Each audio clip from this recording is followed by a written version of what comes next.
kitab saudara. Tadi abang bilang kawin anak di bawah umur itu bukan dosa. Terus kalau menyusui wanita menyusui pria dewasa itu termasuk dosa atau tidak? Kalau menyusui pria dewasa, maksudnya nyusu bukan pada istrinya, ya dosa. Dan itu bukan wanita dewasa menyusui laki-laki yang sudah dewasa. Di Islam dan itu di Islam enggak dosa kalau bukan istri. Enggak ada itu di Islam, enggak ada. Oh, berarti abang suri tauladan nih dia berdosa. Kenapa bisa? Kenapa bisa berdosa? Hanya itu sabar. Hanya saya di sini tidak ada data, jadi setengah mati. Mungkin maksud Anda menyusu kepada wanita dewasa barangkali. Minum susu wanita dewasa barangkali maksudnya. Ada seorang dewasa yang menyusu kepada wanita dewasa yang bukan istri, mungkin begitu. Nah, sama seperti Anda. Anda biasa minum susu? Biasa minum susu? Sejak bayi, sama si bayi. Setelah dewasa Anda masih minum susu? Saya tidak minum susu. Seperti susu sapi misalnya, susu beruang. Tidak pernah saya minum hanya kopi hitam. Seperti ini abang lihat. Susu kambing. Oke. Nah, kalau ada orang dewasa minum susu sapi, apakah mereka langsung netek di sapi? Apakah mereka langsung netek di sapi? Itu kan diproses dulu. Ah, pintar. Kalau zaman itu apakah ada pabrik yang bisa diproses? Begitulah maksud hadits itu. Susu dari wanita dewasa ini disimpan di sebuah wadah, baru disajikan kepada anak yang dijadikan sebagai mahram tadi, anak angkatnya. Bukan Anda artikan dia langsung netek kemana? Ke mulutnya, ke putingnya orang dewasa itu. Di Islam nggak boleh. Jangankan menyusu kepada wanita dewasa yang bukan mahram kita. La taqrabuz zina, untuk mendekati wanita yang bukan mahram saja, istri saja, itu haram hukumnya di Islam. Apalagi sampai netek. Jadi menyusu yang dimaksud di situ sama seperti ketika orang minum susu sapi, bukan berarti dia langsung ke puting sapi. Anda aja yang campur memikirkan itu. Terima kasih atas jawabannya. Saya mau bertanya lagi. Ya, silakan. Terima kasih atas jawabannya. Sekarang saya mau bertanya lagi. Ini nih saya juga hanya dengar ya. Apakah abang tahu itu ajaran dari mana? Saya pun tidak tahu jelas ya sebenarnya ajarannya dari mana. Yang kalau ketemu orang Yahudi dan orang Nasrani, perangilah mereka dan desaklah mereka ke jalan yang sempit. Itu ajaran dari mana ya? Itu ajaran dari nabiku pada saat perang.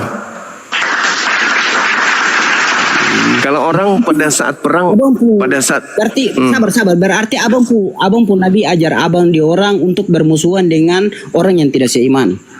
Bukan bermusuhan, itu pada saat perang. Bedakan bermusuhan dengan pada saat perang. Terus apa artinya perangilah mereka dan desaklah mereka ke jalan yang sempit? Karena sedang perang. Pada masa perang. Apakah itu setelah perang tidak berlaku? Tidak berlaku dong. Apakah Anda dibabat sekarang ini? Enggak. Coba lihat ya. Ini dengarkan saya. Dengarkan saya, Bang. Kenapa tertulis sampai saat ini? Tertulis. Abang jawab dulu, kenapa tertulis sampai saat ini? Ya, tertulis sebagai pedoman kami pada masa nanti perang. Kami gunakan nanti pada saat perang. Berarti abang dong ditanamkan ajaran untuk berhati-hati dan bermusuhan terhadap orang yang tidak beriman. Enggak ada yang bermusuhan. Beda dengan agama Anda. Di dalam agama Anda, jangankan kemudian untuk berkasih sayang ke agama lain. Di data Yohanes Anda, ya 1 Yohanes diajarkan bahwa kalau ada orang yang datang kepadamu tidak mengajarkan agama yang sama seperti agamamu, jangan kau terima dia di dalam rumahmu dan jangan kau beri salam kepadanya. Oh, itu beda cerita. Kalau kami di Kristen diajarkannya macam ini, sambil dasarnya saja dalam doa Bapa kami. Abang dengar sahafal. Bapa kami di surga, dikuduskanlah namamu, datanglah kerajaanmu, Jadi kehendakmu di atas bumi sama seperti di surga. Iya, terus? Berikanlah kami makanan kami yang secukupnya. Dan ampunilah akan kesalahan kami. Seperti kami juga tahu mengampuni orang yang bersalah kepada kami. Kami di Kristen ajarnya begitu, Abang. Iya, itu teorinya. Itu Tidak, teorinya. tidak bilang bermusuhan. Itu teorinya, Bang. Terus mau omong dia faktanya, Abang. Di dalam kitab Ini- di dalam kitab saudara. Ini kami di NTT sini tuh jarang Coba terjadi seperti itu, karena kami di sini- coba Anda kami baca di sini dalam 2 Yohanes. Kristen. Silakan Anda baca di dalam 2 Yohanes. 2 Yohanes 1 nomor 10 nomor 11. Apa yang diterangkan dalam kitab saudara itu? Jika seorang datang jika seorang datang kepadamu dan tidak membawa ajaran ini, jangan kau beri salam kepada mereka dan jangan kau terima dia di dalam rumahmu. Kalau kami, Sabar, Abang, itu saudara yang gini, yang tadi itu. Abang tenang dulu. Nanti Abang bicara. ya abang yang tenang. Ini kok malah saya kok Anda yang mau ngatur. Anda yang tenang. Jadi gini. Ya kan Abang buat tema tentang Kristen toh. Iya, dengarkan. Yang datang menjajah 300 tahun lebih di Nusantara ini, itu agamanya apa? Apakah itu dong datang atas nama agama atau atas nama negara? Agamanya apa? Agamanya apa? Pertanyaannya macam ini, apakah dong datang atas nama negara atau atas nama agama? Agamanya apa? Saya tidak tanya atas dasar apa dia Ya ini datang. kan Saya tidak tanya atas dasar apa dia datang. Atas dasar apa dia datang menjajah, saya tidak tanya. Saya tanya agamanya apa. kalau bicara tidak Abang jawab sapunya dulu. Abang makanya kita harus kasih clear dulu. Agamanya apa? Agamanya apa? Tuhannya siapa? Rumah ibadahnya apa namanya? Apa nama kitabnya? Siapa itu mereka yang datang? Sekarang Mendirikan apa ketika ia datang? Mendirikan masjid atau mendirikan gereja-gereja ketika ia datang menjajah? apakah mereka datang menjajah tuh mereka jajahnya hanya orang tidak seiman dengan mereka? Dengar dulu. Atau seluruh negara Indonesia? Dia datang, enggak, penduduk Kristen di Indonesia cuma 2 orang waktu itu. Sekarang pertanyaannya adalah mana? Sekarang itu kalau Abang bilang penduduk Kristen di apa nih? Cuma 2 orang. Indonesia cuma 2 orang. Kami di Indonesia Timur dari nenek moyang tidak ada yang pernah mengenal Islam sampai sekarang. Karena di situ wilayah jajahan yang tadi yang punya agama itu. Karena nenek moyang kalian jadi budaknya. Jadi budak penjajah nenek moyang kalian itu, makanya mereka tunduk kepada agama penjajah. Ulangan 20 nomor 10 nomor 11. Apabila engkau mendekati kota dan memeranginya, ajaklah mereka berdamai. Kalau mereka tidak mau berdamai, kepunglah, bunuhlah segala sesuatu yang ada di dalamnya. Tapi kalau mereka mau menjadi budakmu, mereka mau berdamai, jadikanlah mereka budakmu. Jadi kalian jadi budaknya penjajah, makanya kalian sama seperti agama penjajah. Minum kopi dulu. Kalau kami minum kopi dulu. Kira-kira nih pertanyaan saya, ketika datang penjajah yang sama dengan agama Anda, apakah nenek moyang Anda mau memerangi mereka? Atau mereka satu tempat ibadah dengan kalian? Sabar Abang pertanyaan awal tuh kita teruskan dulu. Kalau bicara tentang mereka datang, dalam sejarah pun tidak ada yang Belanda datang ke Indonesia menjajah atas nama agama. Kata siapa? Buktinya Anda ikuti Coba agama. Abang tunjukkan. Anda menjadi pengikut agama penjajah, kenapa bisa? Kalau kami di sini banyak bukti-bukti. Kalau hanya apa yang Anda contoh dari penjajah sampai Anda ngikuti agamanya? Sekarang di sini karena banyak sejarahnya. Iya, saya tanya, apa yang menjadi contoh kebaikan dari penjajah sampai Anda mengikuti agamanya? Ada. Contohnya di sini masih ada bangunan dari bangsa Belanda. Iya, itulah pertanyaanku. Apa yang menjadi contoh perilaku baik dari penjajah yang Anda contohi sehingga Anda mengikuti agamanya? Karena mereka mengajarkan kasih. Hah? Gitu. Penjajah datang mengajarkan kasih, Bang. Makanya kami di sini mayoritas agama penjajah. Begitu. Bukan agama penjajah. Sekarang sebelum penjajah masuk ke kampung Anda, apa kepercayaan orang-orang yang ada di kampung Anda sebelum penjajah datang? Animisme. Lalu apa agama orang-orang sebelum penjajah datang di tempat Anda? Kalau abang sebelum mengenal Islam, abang apa nih? Orang Indonesia itu mayoritas animisme tadinya sebelum Islam datang sebagai penyelamat kepada mereka. Jadi ketika Belanda datang atau Portugis atau Inggris datang di wilayah Anda tidak mungkin mencontoh mereka karena kasih. Gak mungkin. Berarti nenek moyang kalian itu dibawa tekanan, dibuat teror. Jadi begini. Habis itu dipaksa kemudian untuk tunduk kepada penguasa saat itu, sehingga kalian punya nenek kakek ikut beribadah dengan mereka. Jadilah kalian penerusnya. Karena tidak mungkin kalian berjuang menghadapi mereka sementara kalian satu gereja, nggak mungkin. Dengan kata lain, tidak mungkin kalian melawan majikan. Kalau seandainya menurut ikut abang pun logika, mungkin sampai sekarang kami Indonesia Timur tidak tergabung ke Indonesia karena kami masih tergantung pada Belanda. Kalau ikut abang pun logika. Karena kami berjuang kakek nenek kami berjuang mengusir penjajah. Kalian tidak, kalian pelukan dengan penjajah. Kami ini tidak. Nenek moyang kami ikut berjuang. Abang kakek. Saya cucu abang pahlawan. Abang yang mana yang berjuang Indonesia Timur? Saya cucu pahlawan saya. Saya sampai hari ini cucu pahlawan. Abang punya saya punya orang tua sampai hari ini masih menerima pensiunan veteran. Saya cucu pejuang. Saya tanya abang, sebutkan nama nenek moyang abang datang di Indonesia Timur. Enggak perlu saya sebutkan. Yang jelas kami orang Sulawesi Selatan adalah itu berarti abang rai-rai itu pilar utama dalam perjuangan Nusantara ini.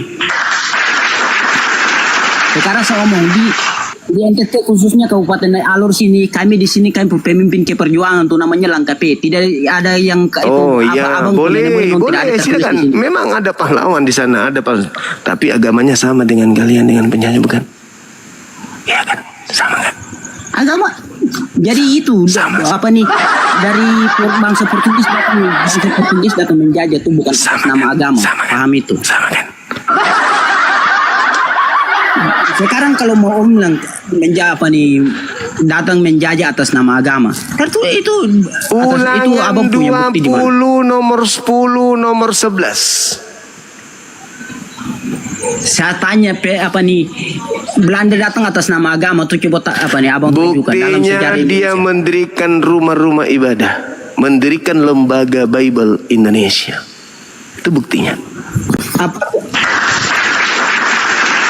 Habis sampai taiknya.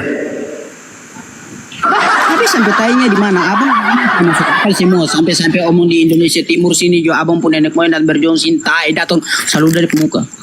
Itu kopinya maksudku, habisin sampai taiknya biar antara tai kopi dengan kumis menyatu gitu loh. Itu bisa ada omong-omong tuh jangan itu abang omong Indonesia Timur juga perjuangan atas abang pun nenek moyang datang sini itu selalu dari pemuka. Loh, ikut merdeka lah pasti. Karena nggak mungkin Belanda hanya memiliki satu basis di tempat Anda itu. Begitu abangku. Sulawesi merdeka, Kalimantan merdeka, Sumatera merdeka, Bali merdeka, Maluku, Ambon merdeka, Papua merdeka. Masa tempat Anda nggak ikut-ikutan merdeka? Habislah Belanda di sana, kita habisin. Datanglah pejuang-pejuang dari provinsi lain untuk memakan mereka. Makanya mereka angkat kaki. Ini bahaya nih, orang sakti semua orang Flores ini bahaya. Kalau ngamuk orang Flores ini bahaya. Makanya angkat kaki Belanda, Inggris, Portugis dari situ.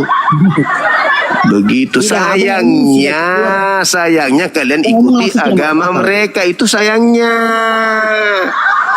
Kenapa kalian ikut agama mereka? Kenapa nggak milih Islam? Karena di Islam haram babi. Di situ di agama yang dibawa penjajah nggak haram babi. Di Islam potong kulup. Di agama Belanda nggak potong kulup. Makanya kamu pilih agama penjajah daripada Islam. Abang, haram babi seribu, daging babi itu enak.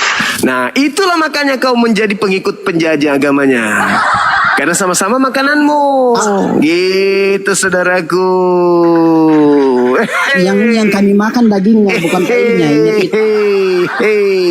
Karena makanannya Belanda dengan makanan Anda sama, makanya kalian pilih agamanya mereka meskipun mereka penjajah. Ya, habisin sampai tehnya. Begitu, saudara.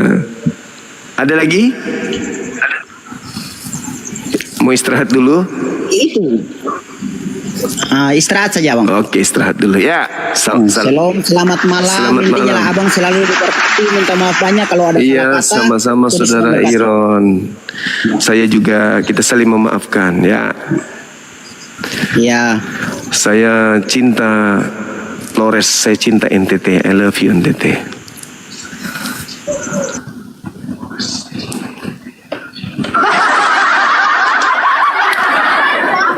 Gimana saudara-saudara? Tema kita tidak tergoyahkan. Bukan maksud hati untuk membuat mereka stres, depresi, enggak. Kita semata-mata untuk mengajak mereka untuk memahami bahwasanya ada pengikut palsu, ada pengikut asli. Pengikut palsu cuman di mulut, tapi kelakuannya tidak sesuai dengan apa yang diajarkan oleh Yesus. Halo, selamat malam. Selamat malam juga, Bang. Iya. Dari mana? Kristen, Protestan, Islam? Assalamualaikum warahmatullahi wabarakatuh. Waalaikumsalam warahmatullahi wabarakatuh. Alhamdulillah. Iya, gimana Bang? Sehat selalu, Bang. Alhamdulillah sehat, Masya Allah. Ya, maaf. Maaf ya, Bang. Iya. Gimana? Gimana Bang?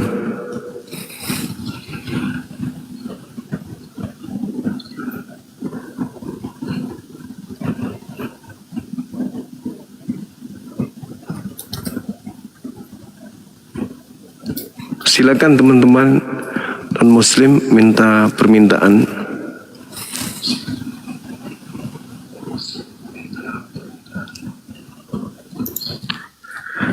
Silakan. Oh, moderator nggak ada ya. Oke.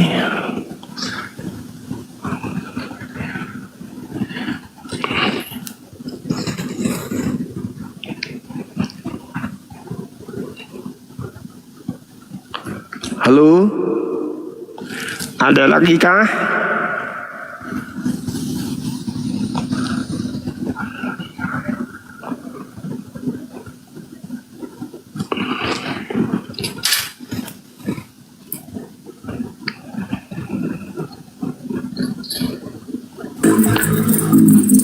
Halo, selamat malam.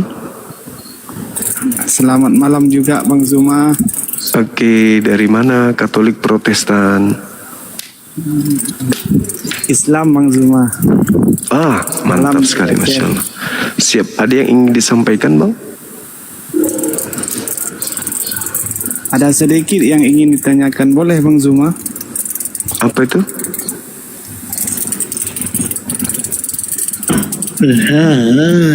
cantik. Apa Yang Bang? ingin ditanyakan Bang Zuma kan, Ya, asal usul perpecahan agama ini berawal dari mananya Bang Zuma? mana agama yang pecah yang mana Bang? Maksudnya? Perpecahan agama maksudnya gimana? Ada agama Buddha, ada agama Katolik, Kristen, Protestan gitu Bang Zuma. Iya. Tuhan memberikan akal pada setiap manusia untuk Iya. menerima ajaran yang rasional, melepaskan diri dari dogma doktrin, dan ada juga kemampuan manusia untuk mengadakan sebuah tradisi-tradisi yang mereka menganggap sebagai kebenaran yang kemudian mereka bersatu di situ, berkelompok untuk menjalankan tradisi yang mereka buat-buat sendiri. Seperti itu. Siap Bang Zuma. Terima Iya. kasih atas penjelasannya Bang Zuma. Oke, Sehat selalu makasih. Bang Zuma ya. Sama-sama, terima kasih.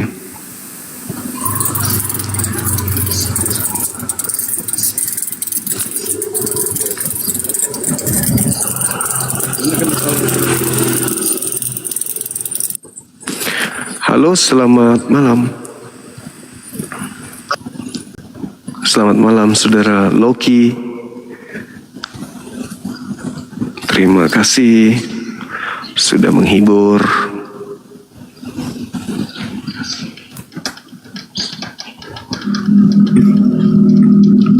Assalamualaikum warahmatullahi wabarakatuh Bang Zuma.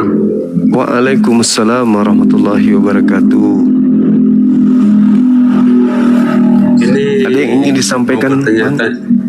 Iya Bang. Yang Muslim mohon untuk tahan diri dulu ya abangku ya. Kalau mau bertanya tentang Islam, nanti tempatnya di ustadz-ustadz kita gitu. Ini Komal hanya untuk non-Muslim untuk sementara ini. Kita berdialog, ada tema di sini, pengikut Yesus palsu. Kecuali saudara ingin menggantikan saya sebagai narasumber untuk sementara, boleh. Halo, selamat malam. Malam Bang Zuma, apa kabar? Baik, dari mana abang? Saya dari Aceh Bang Zuma.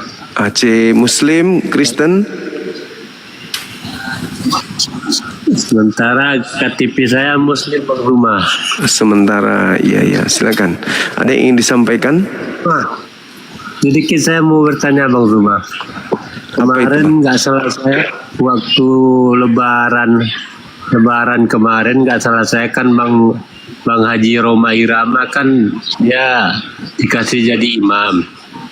Tapi waktu dia dikasih jadi imam kok malah dandutan begitu baca ayatnya Bang Zuma. Gimana tuh hukumnya Bang Zuma? Sampai-sampai itu makmum setelah sholat bertengkar besi tunjang-tunjangan Bang Zuma. Kelihatannya ini fitnah. Enggak, itu fitnah itu enggak ada itu Anda kalau ingin menjatuhkan Islam, tidak begitu caranya. Anda tidak akan berhasil menjatuhkan Islam itu. Orang sudah coba dari 1400 tahun silam. Iblis bersusun-susun, berlaksa-laksa iblis ingin menghilangkan Islam di bumi ini. Sebagaimana mereka menghilangkan Yesus di muka bumi, tapi tidak berhasil. Gak berhasil. Apalagi kalau cuman kayak gitu. Bagi kami itu hanya lawakan murahan.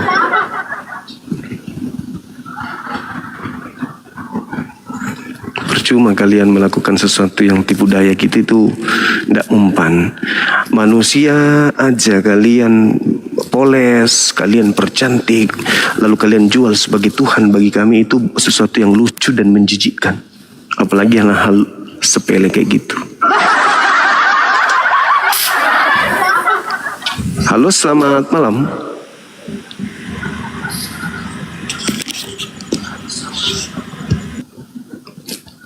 Ya, jadi tidak mempan bagi kami. Kau angkat tokoh, kau tuhankan tokoh itu dengan berbagai macam cara pengajaran, dengan strategi jitu yang telah tersusun secara masif, terencana, tidak akan pernah bisa membuat umat Islam itu jatuh cinta kepada agama kalian. Percayalah itu. Kalian akan selamanya menjadi minoritas di Indonesia ini khususnya, selama kami masih hidup. Kecuali nanti kalau kami sudah tak ada, wallahu alam bisawab. Selama kami masih ada di bumi ini, di Indonesia khususnya, kalian akan tetap menjadi kaum minoritas.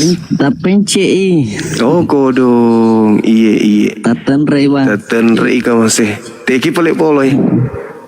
Aku ka polo apa bang? Tuh aja. Wih, wajok ki. Weh, pada sisa tu dari tapelek. Jadi percuma aja kalian mau melakukan jurus-jurus begitu, itu tidak mempan bagi kami. Sudah pernah kalian coba ratusan tahun dengan meriam, tidak goyah iman kami hanya dengan modal bambu. Bambu yang kami runcingkan, nenek buyut kami bisa mengusir. Apalagi kalau hanya modal tipu-tipu kayak gitu.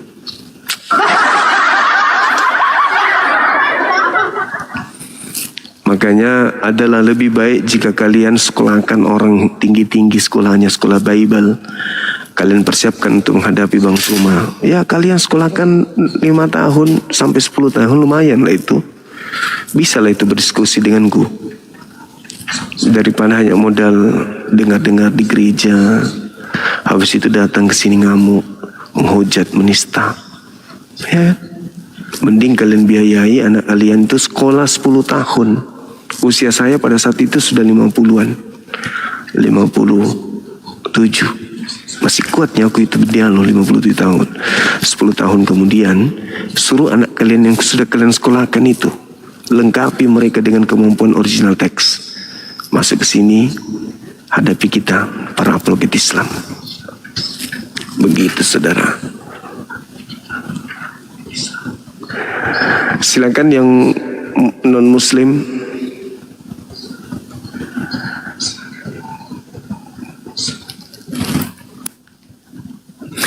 Yang muslim ditahan dulu ya Bang ya.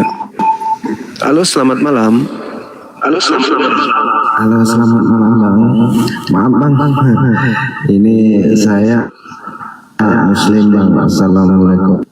Waalaikumsalam warahmatullahi wabarakatuh. Iya, ehonya terlalu tinggi Bang. Ehonya tinggi kayak ini. Kayak kita mau konser. Oh ya. Ini masih Bang? Iya. Aman? Udah aman. Gini Bang, di belakang rumah saya ada orang Kristen, tapi sering membanggang babi. Baunya sampai ke rumah saya. Itu gimana Bang? Apa saya ikut haram juga hirup baunya itu Bang? Coba melalui pemerintah ditegur aja. Ditegur, maksudnya udah, tidak Bang. ada unsur disampaikan. Udah dikasih Tapi kalau tahu sama RT Bang. Dia membakarnya di mana? Dalam rumah atau di halaman rumah? Di belakang rumahnya, di dapurnya maksudnya. Tapi baunya sampai keluar kemana-mana itu Bang. Sampai saya muntah-muntah itu Bang baunya Bang. Sudah disampaikan sama Pak RT? Sudah Bang, tapi gayanya nggak ada respon dari dianya Bang itu. Oh, yang penting sudah diingatkan. Kalau memang ternyata dia tidak mau, ya sudah, terima aja konsekuensinya. Iya. Ya, kitanya Bang, tapi sampai perut sakit Bang. Maaf ya Bang ya. Pakai masker, pakai masker. Iya. Ayo, oke. Pakai masker karena itu makanan mereka. Kita juga nggak bisa membatasi karena makanan mereka. Mau kayak mana mereka pemakan babi kan gitu. Iya, tapi kan satu keluarga saya, inilah rencana saya mau jual Pindah. rumah itu, pindah aja. Iya, boleh. Maaf ya Bang ya, ini cuma Siap. sekedar kita itu. Selamat berjuang terus Bang tentang Islam Bang. Jangan mundur, Siap. jangan patah semangat. Ya, assalamualaikum warahmatullahi wabarakatuh. Waalaikumsalam warahmatullahi wabarakatuh.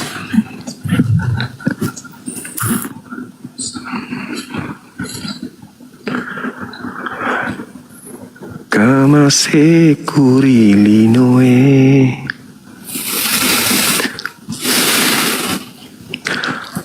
Halo. Selamat malam. Saudara Firdaus.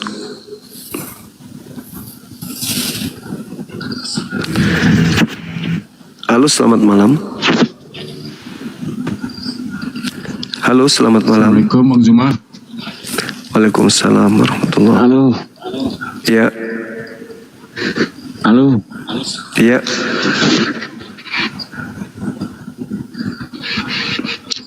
Halo, Assalamualaikum Bang Zuma. Waalaikumsalam. Ya, gimana Bang? Halo, Assalamualaikum Bang.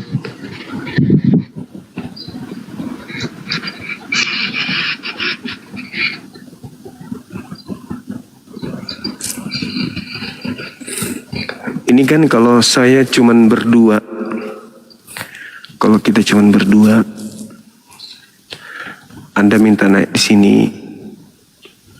boleh nggak apa-apa. Tapi kalau di sini kan ada 5.000 orang lebih menyaksikan Anda naik ke sini. Di mana mereka beli kota, habiskan waktu begadang bukan untuk mendengarkan kita dialog curhat-curhatan. Mereka naik masuk ke sini, Komal ini, mereka ingin kemudian mendengarkan diskusi, bukan mendengarkan keluh kesah, kan gitu. Kalau saya sih ya malu, menghilangkan ego dulu. Nanti mungkin bisa japri Bang Suma atau melalui teman-teman apologet, sampaikan ke Bang Suma dong ini bla bla bla dan seterusnya. Gitu maksud saya. Halo saudara, selamat malam.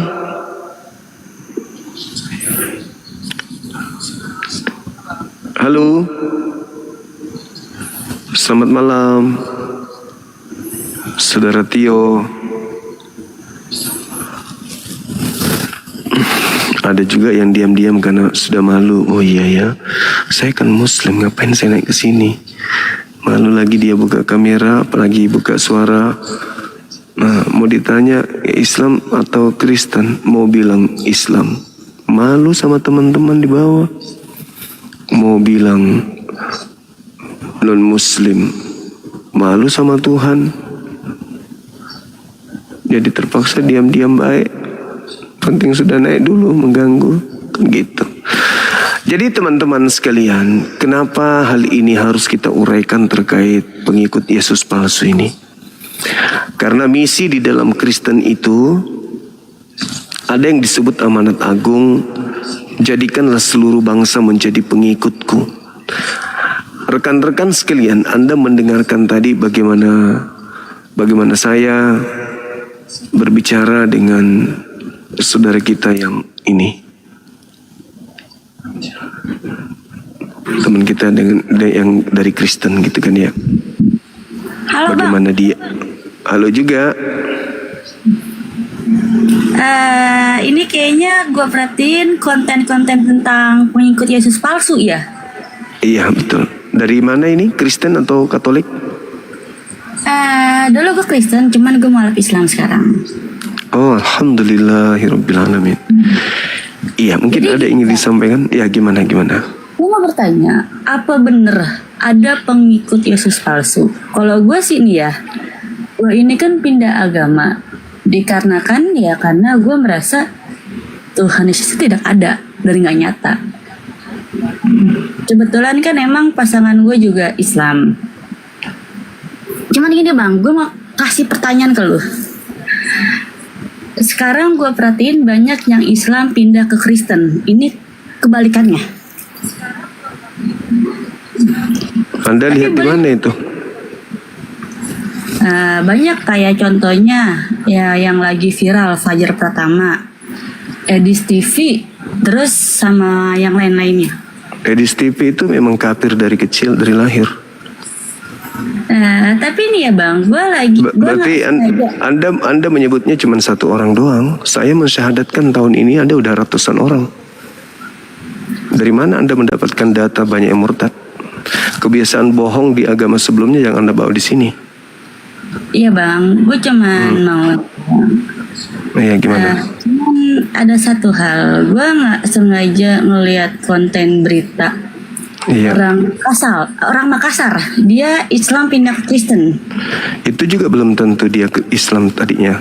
Belum tentu. Karena di dalam agama Kristen diajarkan untuk mengelabui demi untuk kemuliaan Yesus. Filipi 1 nomor 18. Ya Bang bener, soalnya nih ya, berarti dia pun juga dari pesantren Bang. Kalau di Kristen itu boleh dusta dalam segala hal demi untuk kemuliaan Tuhan. Filipi 1:18. Jangankan mengaku sebagai lulusan pesantren, mengaku sebagai kiai pun ada. Kami sudah hafal kalau karakter Kristen itu. Orang-orang yang pura-pura mu'alaf juga banyak. Di Islam itu banyak sekali. Saya di rumah saya dulu pernah 6 bulan pura-pura mu'alaf. tapi ternyata dia adalah misionaris. Hafal kami, Bu. Kristen itu sudah diajarkan memang begitu. Paulus mengajarkan dalam 1 Korintus 9 nomor 19, 20, 21, mau jadi apapun boleh dalam agama Kristen demi untuk kemuliaan Yesus. Oke. Tapi yang jadi pertanyaan gue nih ya, kebanyakan yang umat muslim itu pura-pura pindah ke agama Kristen itu buat apa? Kalau gue pribadi jujur nih ya, gue pindah agama ya pertama karena niat dan karena pasangan gue dulu, Bang. Kalau di Islam nggak ada yang berpura-pura pindah ke Kristen, itu nggak ada. Orang pindah ke Kristen itu hanya faktor ekonomi atau faktor pasangan. Nggak ada itu karena faktor berakal, nggak ada. Kenapa? Orang Kristen aja menjadi Kristen bukan karena akal. Bagaimana mungkin orang Islam pindah ke Kristen karena akalnya? Nggak ada. Belum ada satu manusia pun dari Islam ke Kristen itu pindah karena akal. Nggak ada. Tunjukkan saya. Fajar Pratama. Fajar Pratama yang mana? Yang lagi viral itu loh, yang sering PK bareng sama Edis TV. Fajar Pratama yang mana? Yang orang itu orang Makassar, yang Demak, orang Demak dia. Karena akal katanya dia pindah ke Kristen. Karena dia itu dimimpiin. Nah, itu bukan karena akal. Karena halusinasi. Bukan karena akal. Kupikir tadi kan udah aku bilang, tak ada satupun manusia karena akalnya dia pindah ke Kristen. Dari Islam loh ya. Karena agama Kristen itu adalah agama yang menggunakan doktrin dogma. Berdasarkan 1 Korintus 1:19, di situ dikatakan akal dimatikan. Bahkan pengetahuan Tuhan pun ditawan demi untuk menggiring manusia kepada Kristus. Gitu. Karena tidak mungkin di saat manusia berakal bisa percaya Tuhan turun ke bumi jadi makhluk lalu dibunuh oleh makhluknya sendiri, itu nggak mungkin. Nggak bisa ditelaah akal yang itu. Oke Bang, sampai sini gue paham.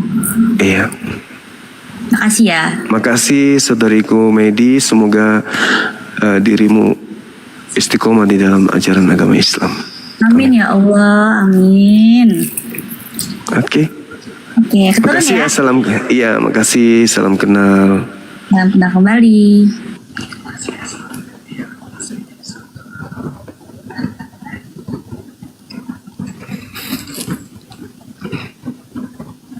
Mana nih? Hai.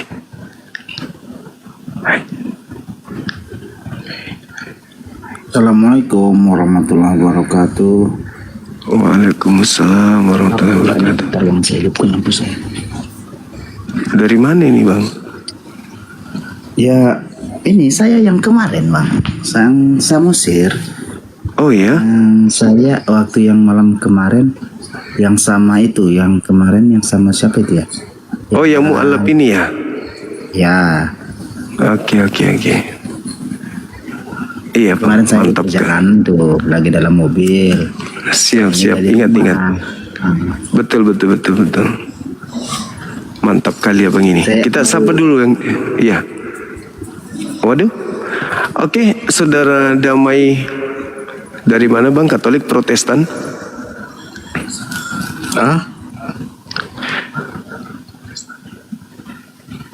Kenapa jadi kayak gitu ya?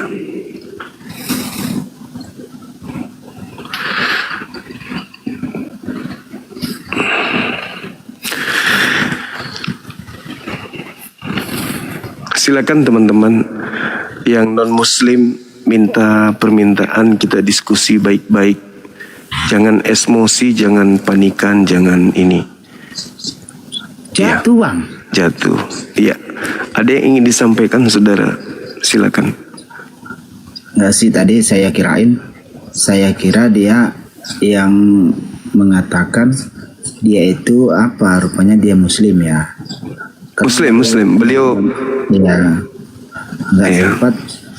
Saya barusan saya buka HP, pernyataan yang abang sampaikan kepada dia tadi. Kristen itu memang semua bisa melakukan segala hal ataupun dia tentang untuk memuliakan Tuhannya, melakukan segala hal. Memang benar, itu adanya seperti itu. Nah, saya kira tadi dia mengatakan bahwa yang orang yang murtad itu orang yang mendapatkan akal, yang dia mengatakan, yang dia banyak membersihkan ataupun apa. Saya kira gitu, makanya saya minta naik gitu Bang.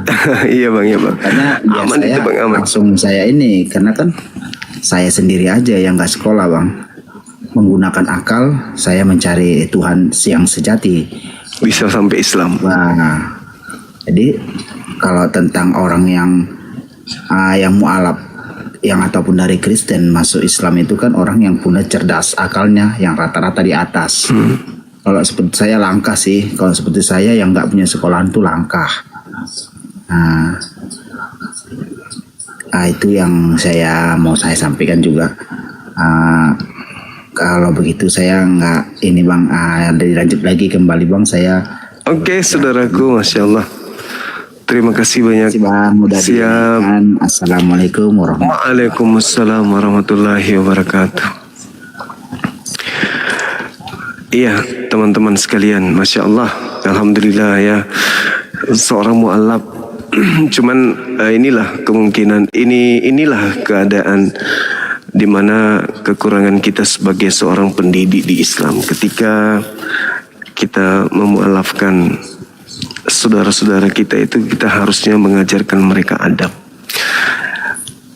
Di Islam itu ketika ada tamu yang datang ke rumah atau kita yang ingin bertamu ke rumah tetangga atau dimanapun, itu kita menggunakan adab. Minimal kita tutup aurat, pakai baju seperti ini. Apatah lagi di sosmed yang disaksikan oleh ribuan manusia, bahkan kelak ke depan akan jutaan manusia akan melihat kita. Saya YouTube-nya ribuan yang nonton. Kemudian di channel-channel yang berafiliasi dengan Bang Zuma juga saya yakin ribuan yang nonton.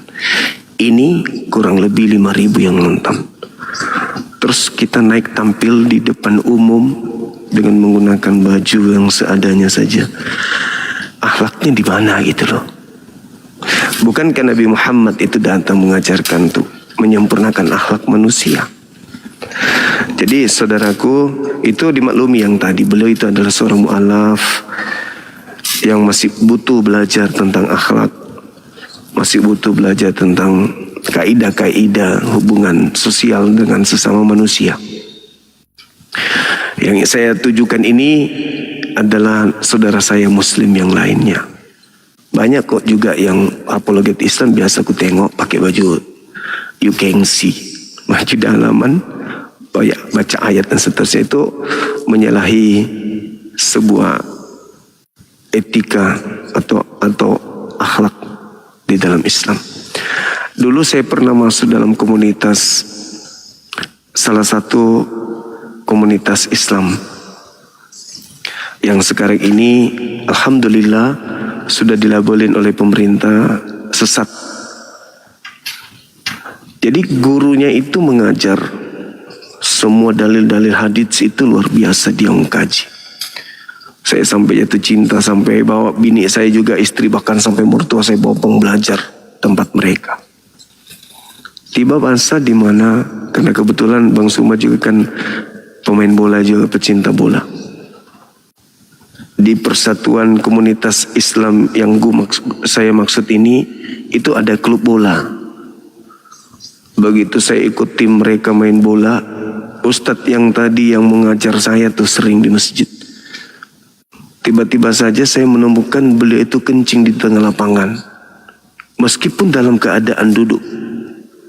Tapi di situ nggak ada air. Saat itu juga saya memutuskan keluar dari komunitas mereka. Pernah lagi saya ikut kajian lagi. Sama. Saya sebelum kajian saya hadir duluan. Salah satu dari tokoh mereka itu azan. Karena masjid mereka itu adalah juga tempat mereka kajian-kajian.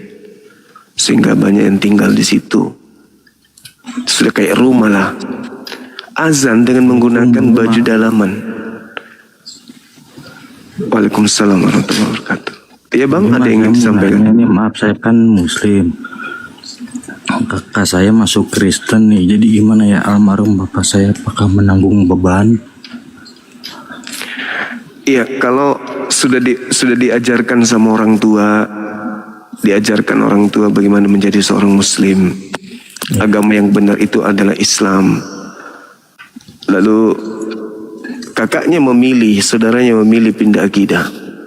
Ya itu orang tua sudah ajarkan. Berarti orang tua sudah tidak punya tanggung jawab lagi. Kecuali orang tua tidak pernah mengajarkan. Ibu saya masih ada sih, udah ngajarin juga, cuman dia tetap kekeh gitu. Oh ya udah. Berarti orang tua udah lepas tangan. Berarti ibu saya nggak nanggung dosa juga berarti bang ya? Iya, sudah diajarin kan? Udah diajarin. Alhamdulillah kalau gitu. Ya saya takutnya almarhum bapak saya juga kebebanin gitu takutnya. Insya Allah yang selama orang tua sudah ngajarin, saya rasa ya itu enggak. Kecuali orang tua tidak ngajarin. Makanya perintah dalam Islam itu kan, ya ayyuhalladzina amanu, wahai orang-orang beriman, jagalah dirimu dan juga keluargamu. Nah itu yang harus ditanamkan. Dulu juga pernah saya bawa materi seperti ini di salah satu masjid.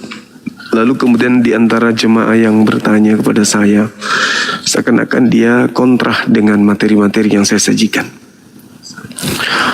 Katanya ini apa, materi-materi begini kok jadi asing di kuping, ngapain bahas-bahas Yohanes, Matius di masjid segala macam. Apa yang saya sampaikan kepada beliau, Pak? Alhamdulillah saya melihat abang ini sebagai seorang yang kuat dalam Islam, sehingga tidak merasa penting lagi membahas tentang agama-agama di luar Islam. Tapi bolehkah saya bertanya, apakah anak-anak dan cucu-cucu abang ini Anda yakin mereka mati dalam keadaan Islam? Sepeninggal. Iya, itu maksud saya kepada jamaah itu, saya tanya begitu.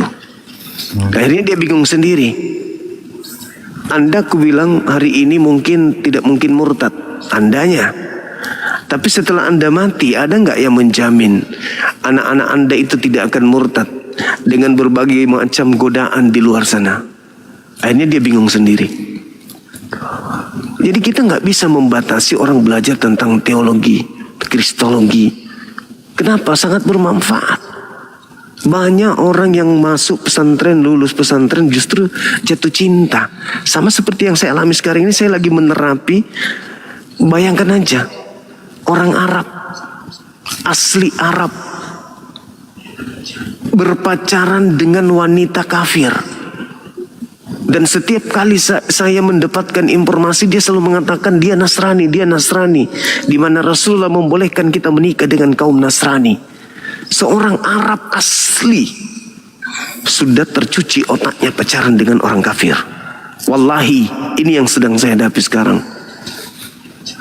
Baik, Bang Juma, makasih ya untuk ilmunya dan infonya. Makasih. Ya, Assalamualaikum. Waalaikumsalam warahmatullahi wabarakatuh. Oleh karena itu, jangan kita berbangga diri. Wah, ini materi perdebatan Islam Kristen tidak penting. Ya, sekarang. Karena mungkin Anda masih kuat memegang akidah. Sedangkan musuh-musuh kita di luar sana selalu berpikir 24 jam bagaimana caranya meruntuhkan akidah Islam kita. Bagaimana caranya menjatuhkan anak-anak kita. Metode apa yang mereka lakukan itu metode yang mereka pikirkan. Bertahun-tahun, berpuluh tahun mereka memilih metode untuk seperti apa mereka lakukan untuk kemudian bisa memurtadkan anak-anak Islam. Itu berbagai macam cara mereka lakukan. Ya mungkin di rumah anak-anak kita ajarkan Islam, sholat, puasa. Tapi di luar sana bertemu dengan orang-orang yang sudah punya misi untuk memurtadkan. Ada yang menjamin gitu? Enggak. Buktinya teman saya yang punya ponakan Arab ini pusing. Satu keluarga pusing. Keluarga Syekh, keluarga Habib pusing dibuatnya. Kenapa? Otaknya sudah dicuci. Dibilangnya Islam itu sama dengan Nasrani. Nasrani itu sama dengan Islam. Gitu saudara. Oke. Selamat malam saudara Yuda. Katolik, Protestan. Saya Islam Bang Juma. Oh siap. Ada yang ingin disampaikan mungkin? Ya itu aja yang saya sampaikan. Maaf ya Bang Juma. Itu loh pada teman-teman Muslim, tolonglah biar Bang Juma bisa edukasi lagi. Nah kalau naik semua Muslim seperti apa gitu loh.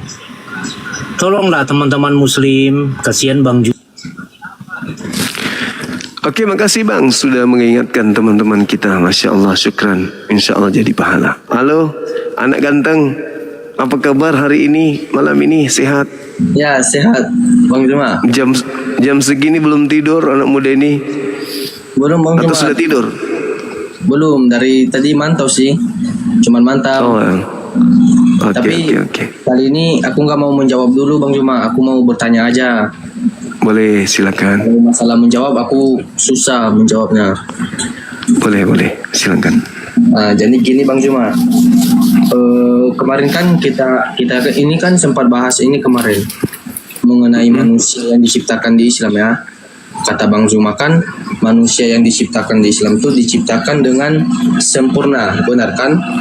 Iya.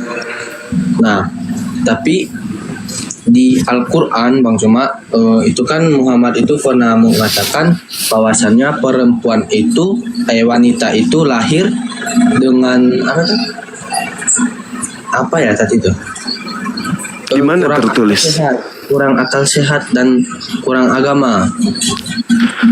Itu bukan Al-Quran kali, Dek. Hadits mungkin.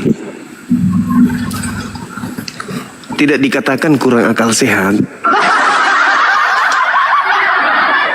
Bukan dikatakan kurang akal sehat. Jadi bukan kurang akal sehat sih, kurang akal. Ya, jadi intinya gini. Kenapa Nabi Muhammad mengibaratkan seperti itu? Karena wanita itu lebih mengedepankan perasaan daripada logika. Wanita itu perasa. Tidak seperti bapak, laki-laki. Laki-laki itu selalu tegas dia di dalam memberikan sebuah ketetapan terhadap anak-anaknya. Contoh ya, sementara ibu itu lebih menggunakan perasaan meskipun salah. Iya kan? Benar nggak? Nah itulah yang dimaksud. Jadi kalau Anda ingin butuh duit untuk mabuk-mabukan, jangan minta di bapak. Mintanya di ibu, memelas sama ibu. Ibu tolong dong Bu, aku pingin sama teman-teman kayak gini. Ibu itu menolak, tapi perasaannya lebih tinggi. Tetap aja kasih, benar? Nah itulah yang dimaksud. Ada lagi? Enggak Bang Juma, itu aja. Soalnya kan saya juga kepikiran tuh kan dengan perkataan Bang Juma yang kemarin yang mengatakan bahwasanya manusia itu diciptakan dengan sesempurna ya gitu ya. Cuman waktu lihat video itu tadi bahwasanya perempuan itu dilahirkan dengan apa tadi ya, kurang akal dan kurang agama. Jadi agak kepikiran tadi ke sana. Iya, itu dia. Wanita itu lebih menggunakan perasaan. Coba lihat bagaimana Adam jatuh. Adam jatuh karena perempuan kan? Ya. Karena perempuan lebih mengedepankan perasaannya. Gitu. Makanya jangan coba-coba pacaran sama sesama laki-laki. Mereka tega kalau laki-laki. Tapi pacaranlah dengan wanita. Wanita itu sangat perasa, penyayang. Gitu. Oh, jadi satu lagi nih Bang Juma, aku mau bertanya nih. Boleh. Kalau aku kan Kristen nih, jadi apa kalau contohnya kalau aku mau belajar Al-Quran bisa gitu? Bisa. Nggak ada halangan atau gimana? Enggak. Al-Quran itu memang diutus untuk seluruh umat manusia. Untuk seluruh. Iya. Al-Quran itu sebenarnya kitabmu itu bukan Bible, kitabmu itu adalah Al-Quran. Nabimu itu sebenarnya bukan Paulus, nabimu itu adalah Nabi Muhammad, bukan Yesus. Karena Yesus mengatakan, aku diutus hanya kepada domba yang sesat dari umat Israel. Sedangkan Nabi Muhammad mengatakan, aku diutus oleh Tuhan kalian untuk kepada kalian seluruhnya. Makanya disebut agama Islam. Kenapa? Islam itu artinya damai sejahtera. Artinya netral, siapapun yang mau damai, siapapun yang mau sejahtera, ikut di agama Islam. Kalau Kristen itu pengikut Kristus, yang bukan pengikut Kristus ya bukan ikut di situ. Yahudi itu ya orang-orang Yahudi. Itu. Tapi kalau Islam netral dia, siapapun boleh. Apapun sukunya, apapun bangsanya, apapun bahasanya, boleh. Kenapa dia disebut sebagai penghibur? Kenapa dia disebut sebagai penyelamat? Kenapa dia disebut sebagai penghapus dosa Nabi Muhammad ini? Ya karena dialah yang akan menghapuskan dosa-dosa manusia. Menghapus, membersihkan jiwa manusia. Itulah Islam, itulah Nabi Muhammad. Beliau datang untuk meluruskan hal-hal yang sudah dibengkokkan para orang-orang kafir terhadap ajaran para nabi. Begitu, makanya salah satunya saya angkat tema ini, pengikut Yesus palsu. Karena kalau pengikut Yesus asli itu tidak mungkin menjadi Kristen, itu nggak mungkin. Nggak mungkin. Pengikut Yesus asli itu Yahudi, mereka Yudaism, tidak makan babi, mereka berpuasa, mereka sujud dalam beribadah, mereka bersunat, mereka mengilahkan Elohim, Eloah Abraham, Eloah Yismail, Eloah Ishak, Eloah Yakub, tidak menyembah Yesus Kristus mereka. Yang menyembah Yesus Kristus itu pengikut palsu. Kenapa? Karena Yesus tidak pernah mengajarkan pengikutnya menyembah dirinya. Mau sampai botak orang cari dalilnya itu nggak ada di Bible. Tapi kenapa di hari Minggu orang berbondong-bondong ke gereja? Siapa yang ngajarkan itu? Apakah Yesus? Tidak. Yesus tidak pernah ngajarin. Makan babi? Ajaran Yesus bukan. Tidak bersunat? Ajaran Yesus bukan. Natalan? Ajaran Yesus bukan. Merasulkan Paulus? Ajaran Yesus bukan. Menyembah 3 pribadi Tuhan? Ajaran Yesus juga bukan. Jadi apa yang ada di Kristen itu membuktikan bahwa memang betul nasihat Yesus kepada muridnya dalam Matius 4 nomor 5, agar waspada kepada penyesat yang datang mengatasnamakan Yesus untuk menyesatkan banyak orang. Itu dalil. Makanya kami hadir di sini ya sekedar untuk memberi peringatan. Kalau ada yang mau tercerahkan silakan, ada yang tidak mau tercerahkan juga ya silakan. Karena Al-Quran saya mengatakan fa'alhamaha fujuraha wa taqwaha. Manusia itu terdiri dari 2 kelompok. Ada yang sesat dan ada yang bertakwa. Begitu. Farikan hada. Sekelompok manusia mendapatkan petunjuk karena mereka menggunakan akal. Wa farikan hakka alaihimud dalala. Dan sebagian manusia sudah pantas menjadi sesat. Sebab ketika ia hidup, dia tidak menggunakan akal di dalam menepaki kehidupan mereka sebagai hamba Tuhan. Gitu. Adik ini masih sering ke gereja? Masih Bang Juma, masih. Masih. Nanti sekali-sekali tanya sama pendeta lah. Kita ini menjadi Kristen, apakah Yesus itu Kristen? Kan gitu. Kalau Yesus tidak Kristen, kenapa kita jadi Kristen? Katanya pengikut. Iya. Oke. Jadi nanti masih ada pertanyaan yang buat bingung, aku bisa tanya-tanya Bang Juma ya. Boleh. Silakan Adinda. Usia berapa tahun ini? Baru OTW 20 Bang Juma. Iya, saya salut diri lo mau belajar. Suka saya. Saya suka anak-anak yang mau belajar. Apalagi santun, sejak pertama kita kenalan tidak pernah dirimu itu marah-marah, nggak pernah maki-maki, malah cenderung memang mau belajar. Oke. Semangat ya. Iya. Oke. Bang Juma. Selamat makasih. Malam. Masya Allah. Ya senang saya kalau ada anak-anak cerdas seperti beliau ini. Mau belajar, mau bertanya, tidak menghujat, bukan tendensi kebencian, betul-betul ingin belajar. Sudah gitu cakep lagi kan? Masya Allah banget.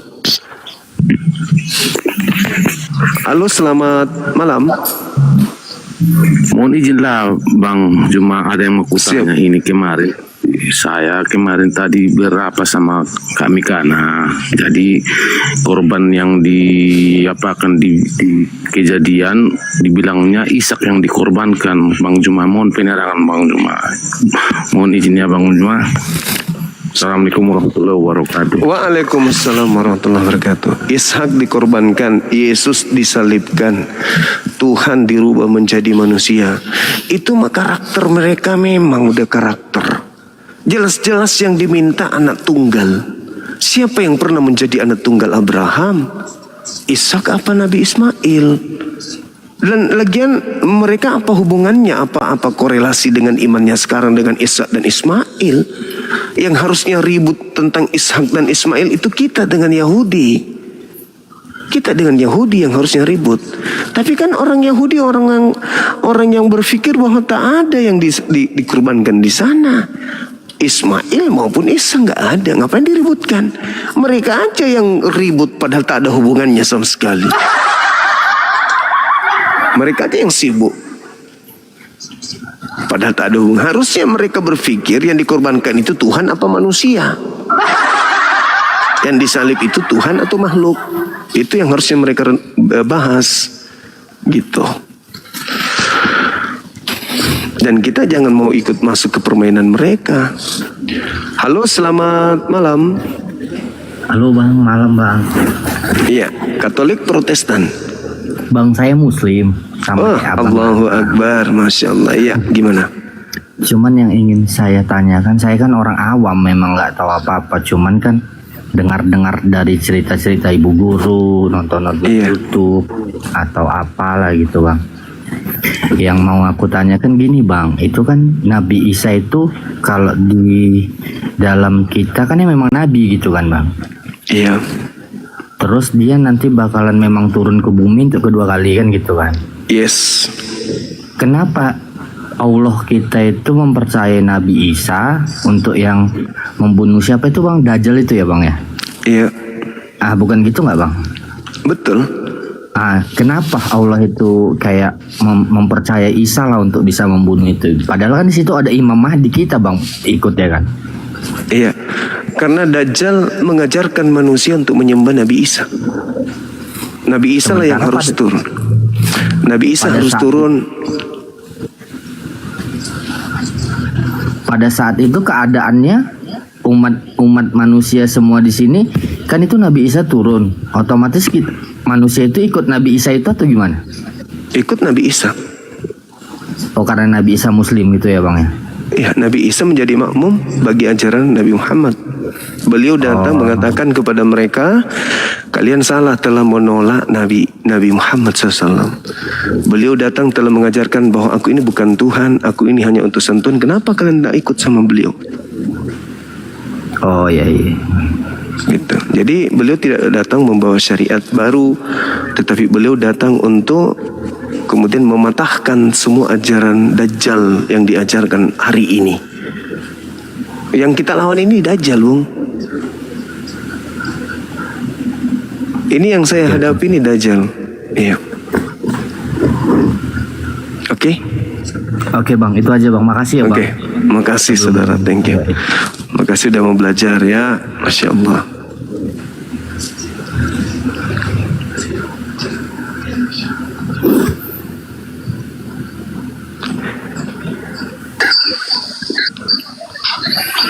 Assalamualaikum Bang Juma. Waalaikumsalam warahmatullahi wabarakatuh. Muslim? Iya, ini dari Lumajang Jatim Bang Juma. Nanti tolong dibuka DM-nya, semoga bermanfaat Bang Juma. Baik, insya Allah. Ya, mungkin bermanfaat. Biarpun ada sedikit-sedikit, buka DM-nya. Cuma saya Bang Juma aja yang tahu. Nomor WA-nya di situ nanti punya saya Bang Juma. Baik Bang, baik. Makasih sebelumnya abangku. Oke, makasih Bang Juma. Assalamualaikum. Makasih. Waalaikumsalam warahmatullahi wabarakatuh. Ada lagi yang lain silakan dari non muslim.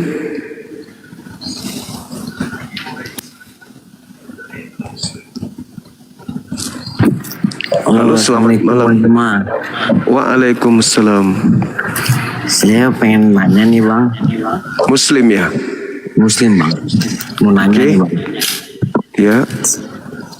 Saya kan kerja kan di lingkungan ini kan Cina sama Kristen. Ya. Nah tapi saya kerja saya sehari-hari saya megang babi gitu. Itu apa hukumnya itu? Megang babi dengan makan babi itu beda. Yang dilarang itu makan babi. Akan tetapi babi itu haram untuk disentuh, najis untuk disentuh. Terus kalau misalnya Anda mati dalam keadaan megang babi itu gimana ceritanya? Dan juga Anda sholat itu gimana ceritanya habis pegang babi sholat? Jadi kalau ya, saran saya kalau bisa, Anda kan masih muda, cari pekerjaan yang memungkinkan menghindarkan kita dari hal-hal yang dimurkai oleh Allah, kan gitu ya. Untuk sementara silakan. Iya, silakan. Tapi saya nih bulan ini mungkin saya pindah gitu, Bang. Alhamdulillah. Kan posisi saya kan ini kan di mana, di Malaysia. Kerja saya kan sama orang Cina. Siap. Nah, tapi saya mau pindah ke Johor gitu. Iya. Nah, tapi itu hukumnya gimana? Maksudnya hukumnya gimana tuh ini? Jadi gini Bang, Anda digaji dari hasil babi kan? Terus dari hasil babi ini Anda makan? Tidak. Jadi gajinya Anda nggak makan, nggak terima gaji? Tidak. Gajinya untuk apa? Untuk keperluan ini, buat beli barang-barang. Ya sama aja kan? Oke. Ya.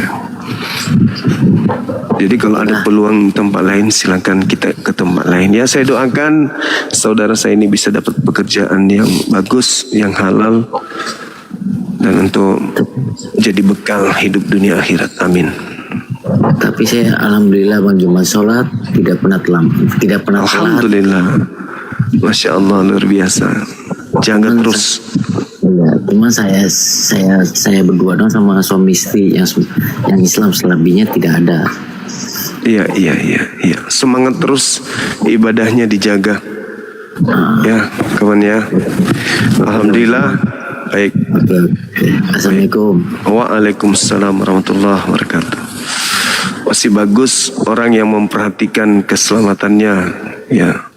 Masih berhati-hati. Ada juga orang yang mengaku muslim tapi malah tak ada lagi dipikirkan, yang penting dapat duit, yang penting makan, yang penting ini. Alhamdulillah, saudara-saudara kita masih memperhatikan hal-hal seperti itu. Oke, silakan teman-teman dan muslim yang mau membahas ini. Kelihatannya memang materi ini agak berat memang, iya. Kecuali mau sedikit agak depresi untuk membahasnya, boleh. Kayak tadi lawan-lawan saya yang sebelumnya kan, yang membahas ini pasti agak jadi sedeng kita dibuatnya. Maksud saya kita memperhatikan dia agak sedeng. Dia nggak sadar membaca Yohanes 17. Kalau Yohanes 17 itu adalah wujud Yesus itu utusan Tuhan karena dia sedang berdoa. Tetapi ada orang yang sudah dipikir bahwasanya Yesus itu adalah Tuhan karena ucapan-ucapan doa yang ada di dalamnya. Nah, inilah kalau orang beragama tanpa akal gitu kan ya. Asal ngambat aja kan. Padahal dalilnya ketika dia berdoa, di situ berdoa sebagai hamba Tuhan, bukan sebagai Tuhan. Dan isi-isi doanya pun menghantarkan dia untuk menjadikan yang berdoa ini sebagai Tuhan. Nah, itulah aku bilang otak retak, nggak berfungsi lagi dengan normal. Halo, selamat malam. Selamat malam, Bang Juma. Iya, saudara Pangeran, boleh buka kamera?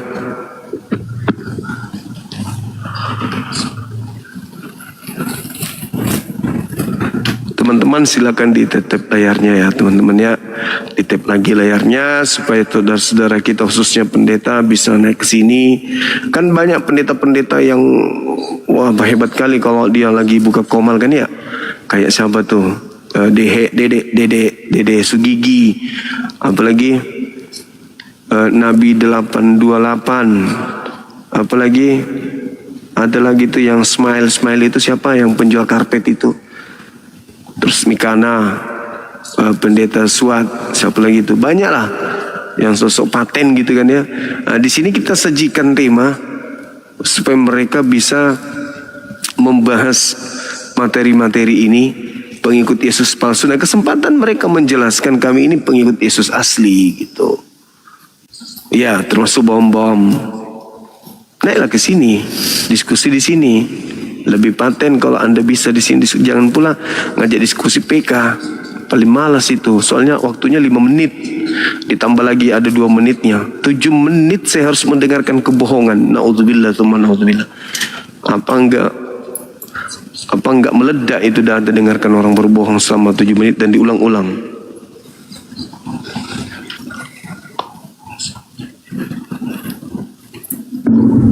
Halo, selamat siang. Selamat siang Bang. Iya, dari mana, Katolik, Protestan? Muslim Bang. Alhamdulillah. Ada yang ingin disampaikan? Terkait itu tadi Bang, bahwa Al-Quran bisa dibaca oleh siapapun Bang. Iya. Terkait di dalam Al-Quran itu kan Bang, di Salikal Kitabul la raiba fihi hudal lil muttaqin Bang. Iya. Apa tidak bertentangan itu Bang? Enggak.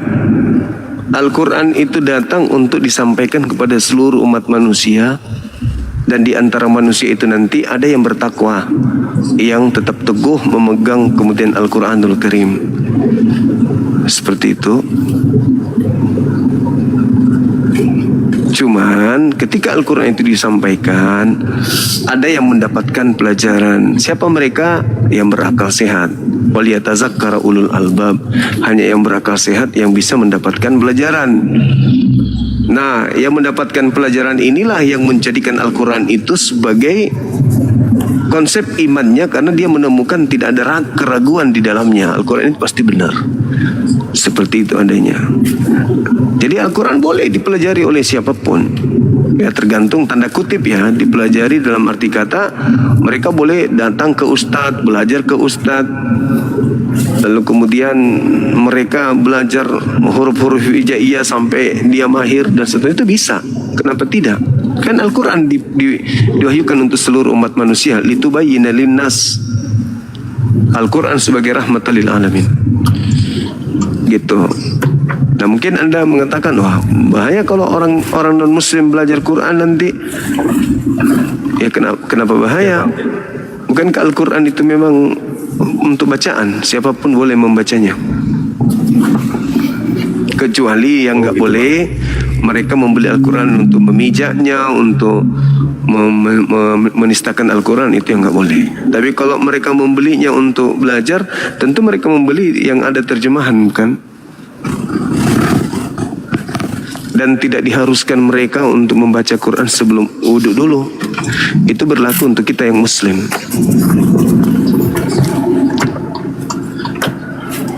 Begitu. Oke Bang, makasih dedikasinya Bang. Makasih saudara. Assalamualaikum. Waalaikumsalam warahmatullahi wabarakatuh. Silakan saudara-saudara non muslim naik lagi ke sini, kita diskusi bahas tema ini, siapakah pengikut Yesus palsu itu. Kita kuliti dia, yang pengikut Yesus, Allahu Akbar, yang pengikut Yesus palsu, supaya tidak ada dusta di antara kita, kan gitu ya. Mana tahu Anda ingin mengatakan, oh Islam itu, Bang Suma itu adalah pengikut Yesus palsu loh. Nah, boleh. Anda mengatakan kami pengikut Yesus palsu, boleh. Tinggal dibuktikan. Ya kan gitu. Tinggal dibuktikan. Mana nih buktinya kami pengikut Yesus palsu, kan gitu. Begitu saudara.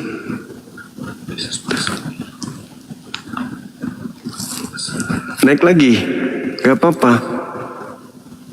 Gak usah sungkan. Gak usah segan.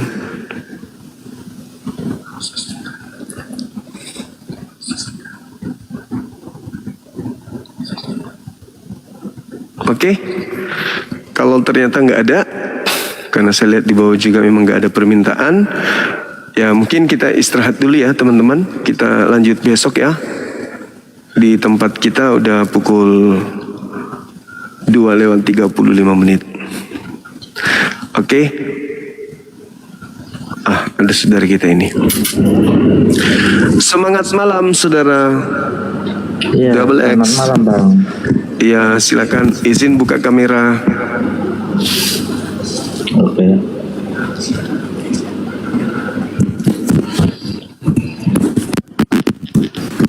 Iya.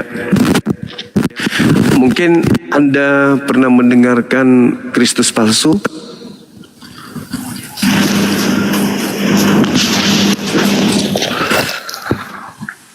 Pernah mendengarkan tentang Kristus palsu kan? Iya. Saya minum dulu kalau gitu ya. Silakan. Jelaskan biar saya dengarkan, Bang. Makasih saudara. Teman-teman. Thank you. Pengikut Yesus palsu, silakan. Iya. Silakan. Uraikan dulu. Gimana? Kalau menurut saya, ini minta maaf ya Bang ya. Iya. Kalau menurut saya pengikut Yesus palsu itu kan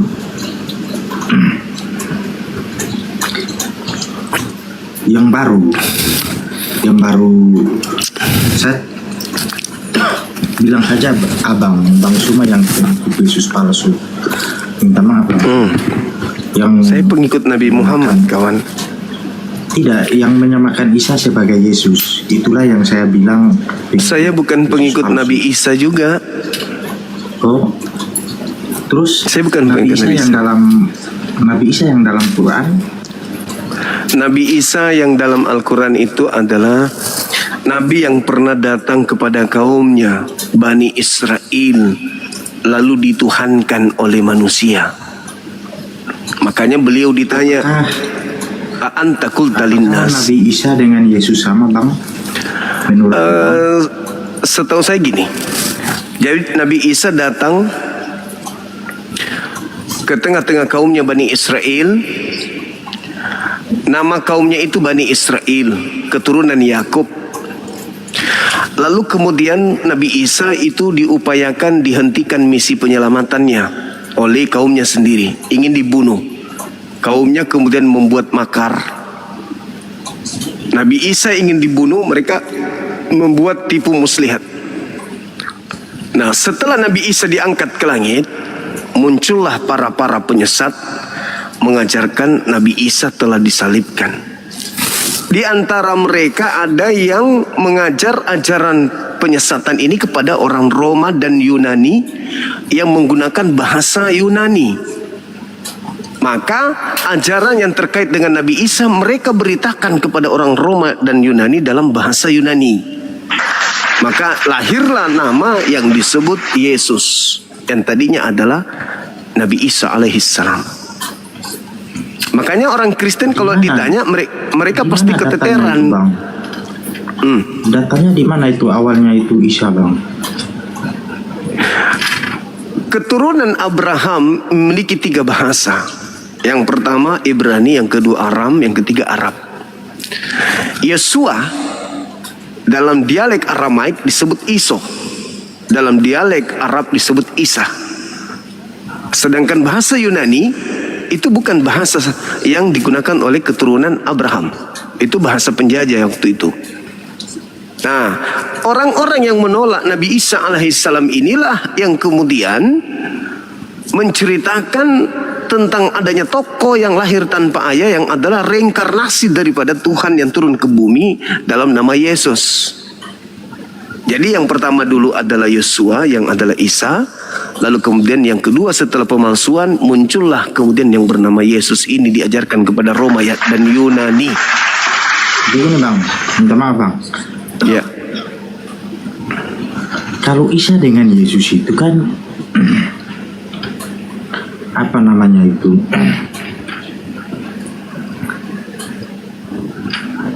Yesus itu kan sejarahnya kan benar dan nyata. Kalau Isa itu kan kayak tidak jelas peristiwanya itu. Tidak jelas. Makanya karena Anda dibilang gimana? Dibilang mana yang palsu, yang jelas, yang asli pasti.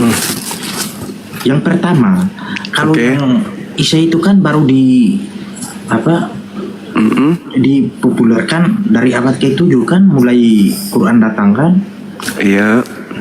Nah, itu kan kita kalau bisa berpikir waras, itu sudah jelas Isa itu bisa palsu, Yesus palsu.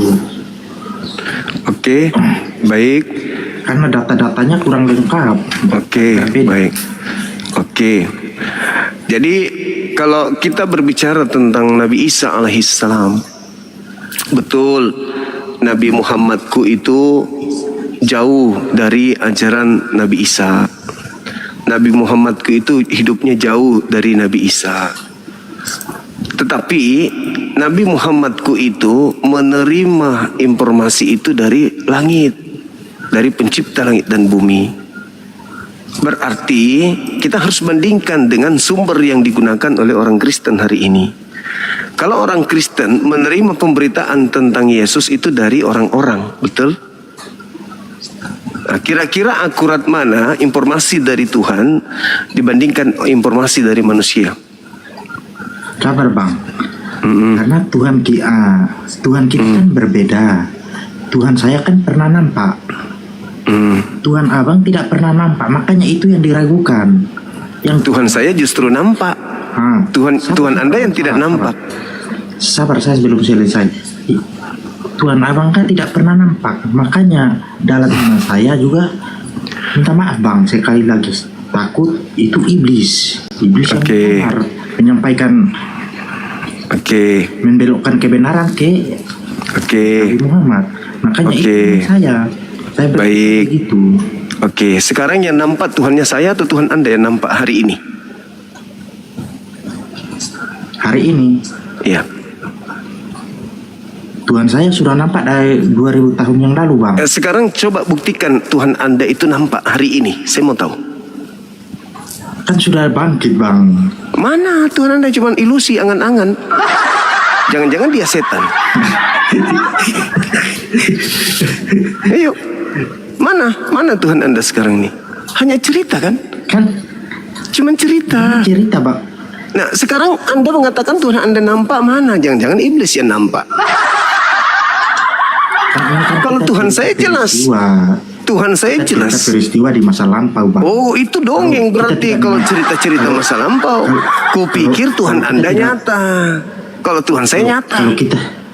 Kalau kita tidak mempercayai hal-hal yang di masa lampau, mungkin kita tidak punya iman. Ya, tapi kan Tuhan Anda itu makhluk. Kenapa Tuhan Anda nggak nampak aja sekarang? Jalan-jalan ke Makassar ngopi-ngopi sama aku. Kenapa justru tidak nampak? Bangkit bang. Bangkit apanya? Bangkit bang. Yang bangkit dari kubur itu bisa jadi setan kan? Lah, ya iya dong. Cobalah Anda jalan-jalan ke kuburan, ada yang keluar dari kubur. Tuhan atau setan itu yang keluar dari kubur? Kan setan. Dan Yesus pun mengatakan itu kok, Yohanes 12:31. Di mana? Tidak ada iblis yang bangkit bang. Loh, Anda baca Yohanes 12 itu nomor 31.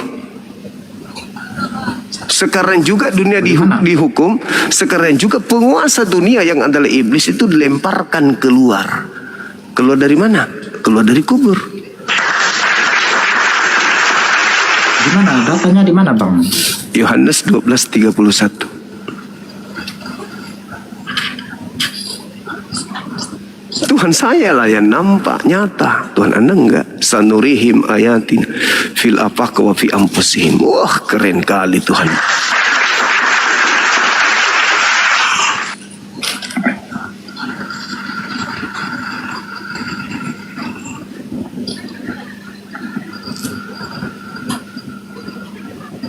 Tiga satu ya bang.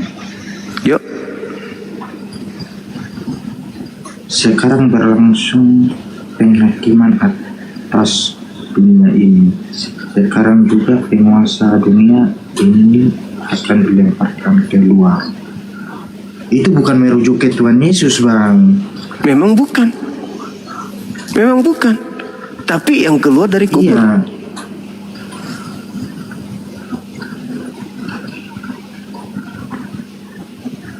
Makanya bukan Yesus yang keluar dari kubur itu, tapi si iblis Isis.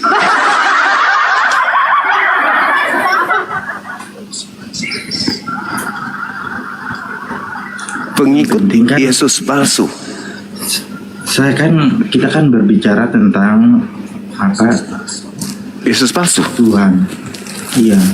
Nah, sekarang Anda ini agamanya apa? Kristen. Protestan. Yesus apakah beragama Kristen Protestan? Yesus tidak bawa agama, Bang. Yesus beragama apa ketika dia datang ke bumi? Dia datang sebagai orang Yahudi, dia tidak punya agama. Berarti dia beraliran Yahudi. Iya, betul. Itu ada. Kalau Yesus itu orang Yahudi, beraliran Yahudi, menyembah Elohim, sabat, tidak makan babi, bersunat, puasa, sujud. Terus kenapa Anda jadi Protestan? Kan saya kan pengikut Yesus, Bang. Nah, kalau mengikuti Yesus, Yesus duduk, Anda berdiri gitu. Yesus makan, Anda minum gitu. Yang namanya pengikut, coba Anda baca Yohanes 10 nomor 27. Aku mengenal pengikutku, pengikutku mengenal aku, mereka mendengarkan suaraku dan mengikuti aku. Ketika aku ke sinagoge, pengikutku kemana?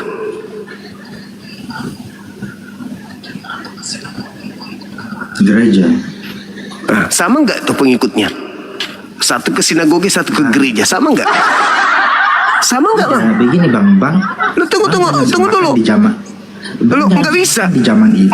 Nah, justru karena itulah saya mengatakan Anda bukan pengikut Yesus yang asli. Sekarang masih ada sinagoge nggak? Dan di sana berarti Anda pengikut palsu. Karena pengikut asli menjadi pengikut Yesus harus mengikuti Yesus. Yesus ke sinagoge. Makanya Yesus mengatakan, aku diutus hanya kepada domba yang sesat dari Bani Israel. Waspadalah kepada penyesat yang datang kepadamu memakai namaku dan berkata, akulah Kristus. Mereka akan menyesatkan banyak orang. Pada hari terakhir nanti banyak orang akan memanggil aku Tuhan, bukankah kami bernubuat mengusir setan bermujizat pakai namamu? Pada saat itulah aku berterus terang kepada mereka, nyala daripada aku tidak mengenal engkau. Aku mengenal pengikutku, pengikutku mengenal aku, mereka mendengarkan suaraku dan mengikuti aku. Aku ke sinagoge, pengikutku kemana? Mengikuti aku kemana? Mengikuti aku kemana, Bang? Gereja itu kan beda, Bang. Iya.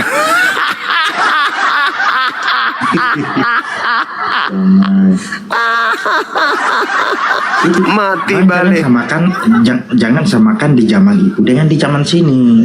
Nah, sekarang Anda di Indonesia. Di zaman sekarang Anda ikut siapa ke gereja? Sinagoge Di zaman sekarang Anda ikut siapa ke gereja? Itu dulu. Kita kan ikut rasul-rasul. Nah, berarti Anda pengikut rasul-rasul itu, bukan pengikut Yesus. Coba sederhana saja. Anda cuma terlanjur Kristen. Masalahnya sekarang Anda harus kembali ke pabrik. Kita godok ulang, kita perbaiki ulang, kita rapikan lagi kembali otaknya supaya kembali kepada keadaan fitrah. Anda cuma terlanjur Kristen aja, kawan. Anda menjadi Kristen itu bukan karena proses belajar. Anda karena keturunan aja. Tiba-tiba saja besar ke gereja jadi Kristen. Sekarang kenapa nggak tundukkan dulu logika sehatnya untuk supaya nurut kepada keinginan yang tertulis di dalam pengakuan Yesus dalam Bible? Kenapa harus melawannya dengan dogma, doktrin? Saya seorang Muslim aja bisa membedakan antara perkara Yesus asli dengan yang palsu. Bisa. Kenapa?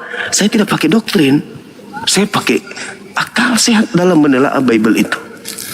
Karena di Bible itu ada petunjuk. Kalau menurut saya itu hanya narasi abang saja, narasi liar abang saja. Itu bukan narasi liar. Itu dalil. Hiburan aja. Hiburan itu saja, narasi liar. Justru Anda ini yang sedang menghibur diri Anda. Anda yang sedang menghibur diri Anda ini. Anda yang sedang menghibur diri. Saya mau tanya. Silakan. Bang, hanya saya mau tanya. Saya kan Yesus. Ya. Sudah jelas, sudah menyelamatkan orang. Apa yang jelas menyelamatkan orang sedangkan dia aja nggak selamat? Sekarang saya mau tanya, abang sudah ada tidak memasukkan orang ke dalam surga? Nabi Isa diangkatnya ke langit. Kenapa Anda tertawa? Anda bertanya tentang itu, saya jawab. Nabi Isa diangkat oleh Tuhanku ke langit, ke surga. Dalilnya soal Ali Imran ayat 55, Anda baca di situ. Isqalallah ya Isa inni mutawaffik wa rafi'uka ilayya wa mutahhiruka minal ladina kafaru. Keren kan? Al-Quran surah Ali Imran ayat 55. Ketika Nabi Isa ingin dibunuh oleh orang-orang sebangsanya, Allahku mengangkatnya ke surga. Baca Al-Quran surah Ali Imran ayat 55. Jelas kok itu. Itu cara angkatnya di mana, Bang? Ya sama seperti Yesus, cara angkatnya gimana? Sabar, itu cara angkatnya itu waktu di proses penyaliban atau sebelum penyaliban sudah diangkat? Dia nggak sampai disalib. Justru dia diangkat karena dia tidak ingin disalib. Maka yang disalib adalah penggantinya. Itulah yang kau sembah hari ini. Makanya bengkok ajarannya, kawan. Yesusnya Yahudi, Andanya Kristen. Yesusnya ibadah di sinagoge, Anda ibadah di gereja. Yesusnya ibadah Sabtu, Anda ibadah Minggu. Yesusnya sunat, Anda tidak sunat. Yesusnya tidak makan babi, Anda makan babi. Yesusnya satu Tuhan, Anda tiga Tuhan. Beda kan? Anda cuma terlanjur Kristen ajanya.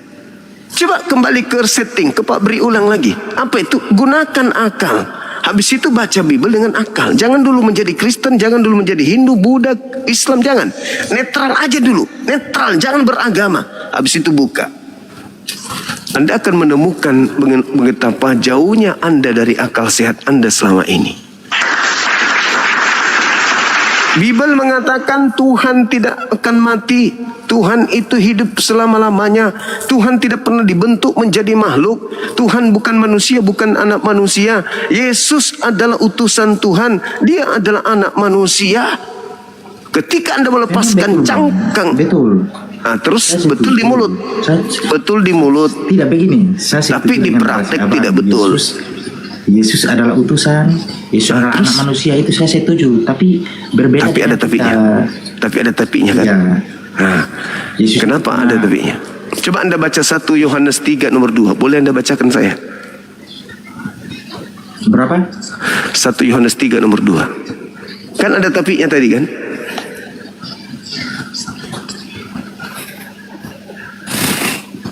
Berapa? 1 Yohanes 3 nomor 2. Is qala Allah ya Isa inni mutawaffik. Sekarang kita adalah anak-anak Allah, tetapi sebelumnya kita akan sama seperti Yesus dalam keadaannya yang sebenarnya. Ya. Dalam keadaan yang sebenarnya kita akan sama seperti Yesus. Itu kan bukan merujuk ke Tuhan Yesus, Bang. Hei, itulah aku bilang, tak ada orang Kristen itu menggunakan akal dalam beragama Kristen, gak ada. Dalil Anda sudah baca.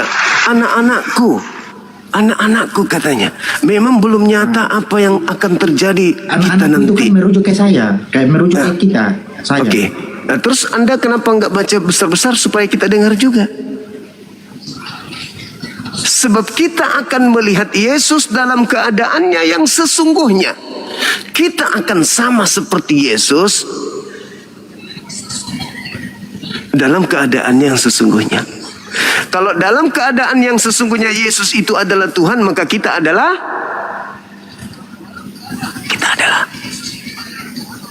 anak-anaknya. Ngaco. Kita akan sama, bukan jadi anak, tapi kita akan sama seperti Yesus. Berarti kita kalau Tuhan Yesus itu, maka kita ini juga adalah Tuhan. Nah, bukan begitu lagi, membantah dalil lagi, lebih pintar daripada bunyi kitabnya sendiri. Gimana dong?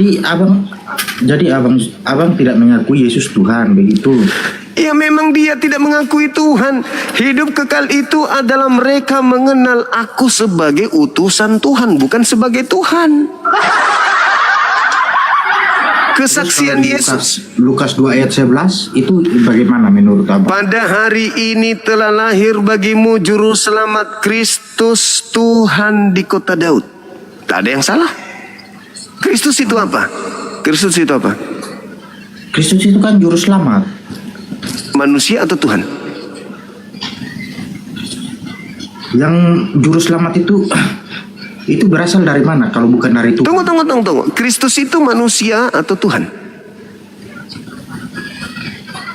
Juru selamat kan Tuhan. Loh, kok jadi Tuhan? Kristusnya yang saya tanya. Kristus itu adalah yang diurapi kan? Juru selamat. Yang diurapi. Urapi juru selamat. Urapi juru selamat. Yang diurapi kan? Kristus itu yang diurapi kan? Juru selamat juga. Iya, juru selamat juga. Yang diurapi ini kambing atau manusia? Manusia. Oke, dengarkan. Pada hari ini telah lahir bagimu juru selamat, manusia yang diurapi Tuhan di kota Daud. Betul? Ya, betul. Berarti di sini, Bang, yang lahir adalah manusia yang diurapi Tuhan. Kenapa Anda anggap Tuhan? Yes. Karena di Yesaya pun mengatakan, Yesaya 43 ayat yang ke-11 kalau tidak salah. Itu pun menyatakan digenapi di situ. Apa katanya? 43. Nomor 10-nya Anda baca dulu. Sebelum ke 11 nomor 10 dulu Anda baca. Yesaya 43 nomor 10 Anda baca. Baru nomor 11.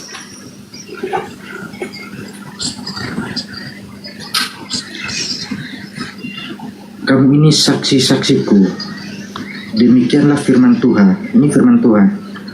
Dan hambaku yang telah kupilih, supaya kamu tahu dan percaya kepadaku. Dan mengerti bahwa aku tetap dia. Di sini aku tetap dia, Bang. Iya. Tetap dia ini merujuk ke siapa? Tunggu dulu, baca terus. Tetap dia. Sebelum aku tidak ada Allah dibentuk, dan sesudah aku tidak akan ada lagi. Sesudah aku tidak akan ada lagi. Ke-11-nya, akulah Tuhan, dan tidak ada juru selamat selain daripadaku. Begitu, Bang. Oke. Saya jelaskan. Saya jelaskan. Justru ayat 10-nya itu lebih menguatkan di situ. Oke, saya jelaskan. Engkaulah saksi-saksiku, tidak ada Tuhan yang dibentuk sebelumku dan tidak ada Tuhan dibentuk sebelumku dan sesudahku. Betul? Tidak ada lagi Tuhan yang dibentuk sesudahku, betul? Ya. Betul ya? Lalu yang dibentuk menjadi daging itu siapa? Tuhan atau bukan? Tuhanlah. Loh, katanya tidak ada lagi Tuhan dibentuk setelahku. Kok Anda lebih pintar daripada Bible? Ini tadi kan abang teliti dulu ayat 10-nya itu. Iya, tidak ada Tuhan tidak ada Tuhan yang dibentuk sebelum aku dan tidak ada Tuhan dibentuk sesudahku.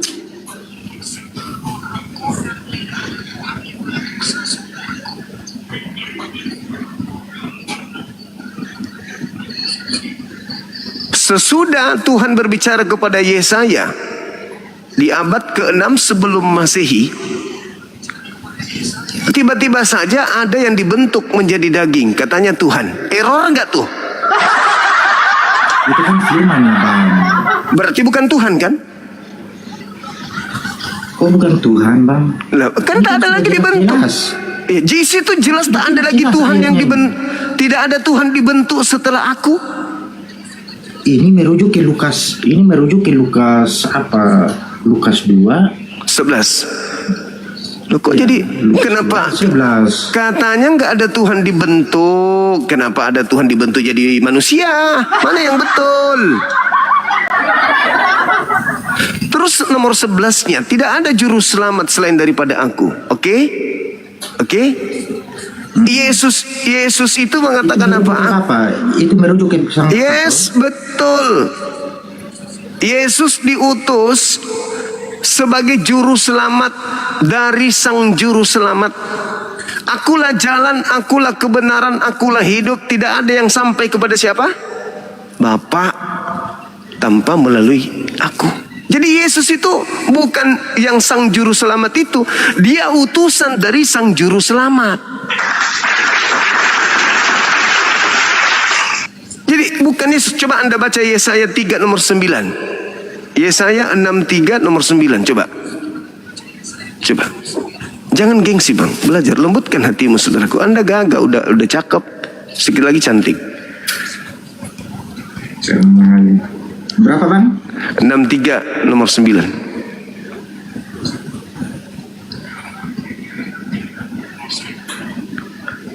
Dalam segala kesalahan mereka, bukan seorang duta atau utusan, melainkan ia sendirilah yang menyelamatkan mereka. Dialah yang menebus mereka dalam kasih-Nya dan belas kasihan-Nya. Nah, dalam segala kesesakan Yesus. Dengarkan, dalam segala kesesakan, bukan duta, bukan utusan. Yesus utusan atau bukan?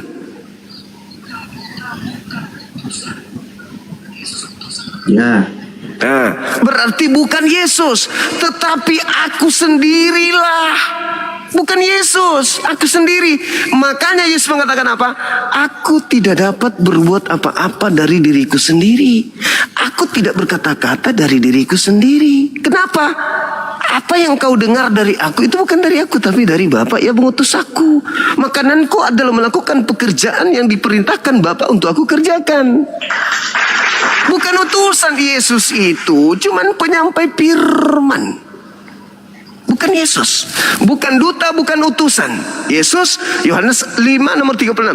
Ada kesaksianku yang lebih penting dari kesaksian Yohanes, bahwa semua mujizat yang kukerjakan, mujizat itu yang kukerjakan sekarang, dan mujizat itu yang bersaksi bahwa aku adalah utusan. Nah, endingnya di Kisah Para Rasul 2 nomor 22 khotbah Petrus. Seluruh orang Israel harus tahu, yang aku maksud adalah Yesus dari Nazaret, seorang perantara yang diutus oleh Elohim untuk melakukan tanda-tanda, kekuatan, mujizat yang dilakukan oleh Elohim melalui perantaraan Yesus. Jadi bukan Yesus. Yesus itu hanya utusan sebagai penyampai firman kepada Bani Israel, agar Bani Israel kembali kepada hukum Tuhan, jangan terlalu sesat. Tetapi orang Israel membenci utusan Tuhan ini, maka mereka ingin menyalib, membunuhnya. Ini Yesus kalau dibiarkan bahaya, kita salib dia, karena dia mau menyelamatkan manusia. Berarti yang menyalibkan ini iblis, karena dia tidak mau Yesus menyelamatkan manusia. Padahal misi Yesus turun untuk menyelamatkan manusia. Karena mereka iblis tidak menginginkan keselamatan bagi manusia, maka mereka bersekongkol untuk menyalib Yesus. Jadi penyaliban itu adalah upaya iblis untuk menghentikan keselamatan, bukan justru menjadi biang keselamatan. Salahnya Anda itu di situ. Gitu saudara. Jadi Yesus itu bukan Tuhan, bukan juru selamat. Dia hanya utusan dari sang juru selamat. Berarti menurut abang kitab saya ini salah tulis begitu. Yang mana yang salah tulis? Anda yang salah paham. Semua data-datanya salah tulis begitu. Tidak ada. Itu sudah betul itu. Anda yang salah paham. Kalau sudah betul, kenapa abang menyangkal? Saya menyangkal iman Anda, saya tidak menyangkal Bible Anda. Bible Anda mengatakan bukan duta, bukan utusan, berarti bukan Yesus. Tapi Anda memaksakan Yesus, Anda yang salah. Kitab Anda mengatakan tidak ada Tuhan yang dibentuk setelah aku, dan tidak ada Tuhan yang dibentuk sebelum aku. Tapi Anda percaya bahwa Tuhan dibentuk menjadi daging setelahnya, Anda yang salah. Tetapi kalau Anda mengatakan seorang manusia yang lahir ajaib dibentuk menjadi manusia Yesus, Anda betul. Itu iman saya juga. Tapi kalau Anda mengatakan Tuhan yang dibentuk menjadi daging, itulah sesatnya. Sementara Tuhan mengatakan tidak ada yang dibentuk Tuhan, tidak ada yang dibentuk Tuhan. Tuhan itu nggak dibentuk. Anda mengatakan Tuhan dibentuk jadi daging, salah. Manusia dibentuk secara ajaib, sama seperti manusia dibentuk secara ajaib. Adam, Hawa, dan juga adalah Ishak. Ishak itu dibentuk ajaib. Yahya, Yohanes sama Baptis dibentuk ajaib juga. Gimana pusing tadi?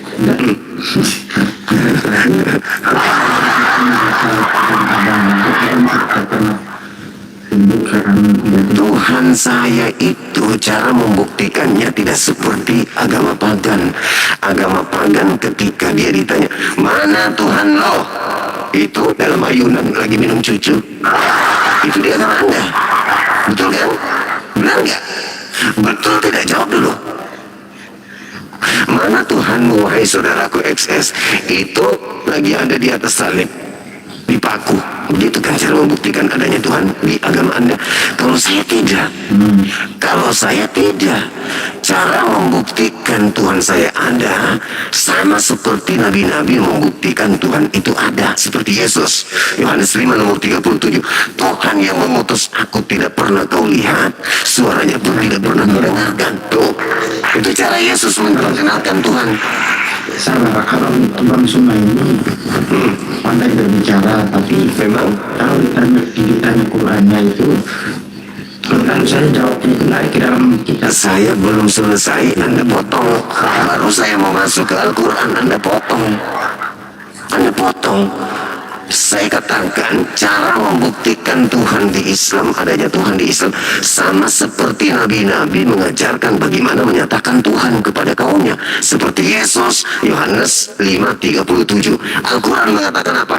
Sanurihim ayatina fil afaq wa fi anfusihim. Aku menyatakan keberadaanku, kebesaranku di seluruh penjuru, dan menyatakan kebesaranku, keberadaanku di tengah-tengah dirimu sendiri. Jadi bukti bahwa Tuhan itu, apakah pernah kelihatan? Tuhan itu tidak bisa dilihat menurut Yesus, menurut Musa. Kenapa bisa begitu, Bang? Karena Tuhan itu bukan makhluk yang bisa dilihat, itu pasti ada kelemahannya. Sementara Tuhan tidak punya kelemahan. Yesus tidak bisa dilihat. Sebab kalau Tuhan tidak bisa dilihat, itu artinya kita membatasi kekuasaan Tuhan. Anda salah. Al-Quran mengatakan, aku memperlihatkan keberadaanku di seluruh penjuru. Buktinya, tuh. Sekarang begini, apa kan kelihatan kalau Tuhan mana kelihatan? Iya, mana Tuhan Anda itu dia udah lagi nete sama ibunya, itu kan yang Anda maksud. Benar? Iya kan? Iya dong. Iyalah. Mana Tuhan Anda itu lagi mengendarai keledai? Iya kan? Mana Tuhan Anda itu lagi makan ikan goreng? Cara menunjukkan Tuhan Anda itu sama seperti saya menunjukkan bom-bom. Level Tuhan Anda selevel bom-bom.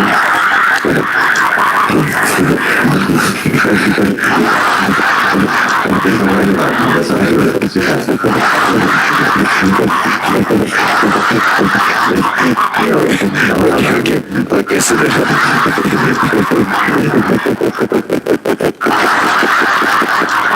Pusing sendiri. Tuhan ingin ditunjukkan sama seperti kita menunjukkan seorang bayi. Saudaraku XS, ya paman, buktikan Tuhanmu itu ada. Mana?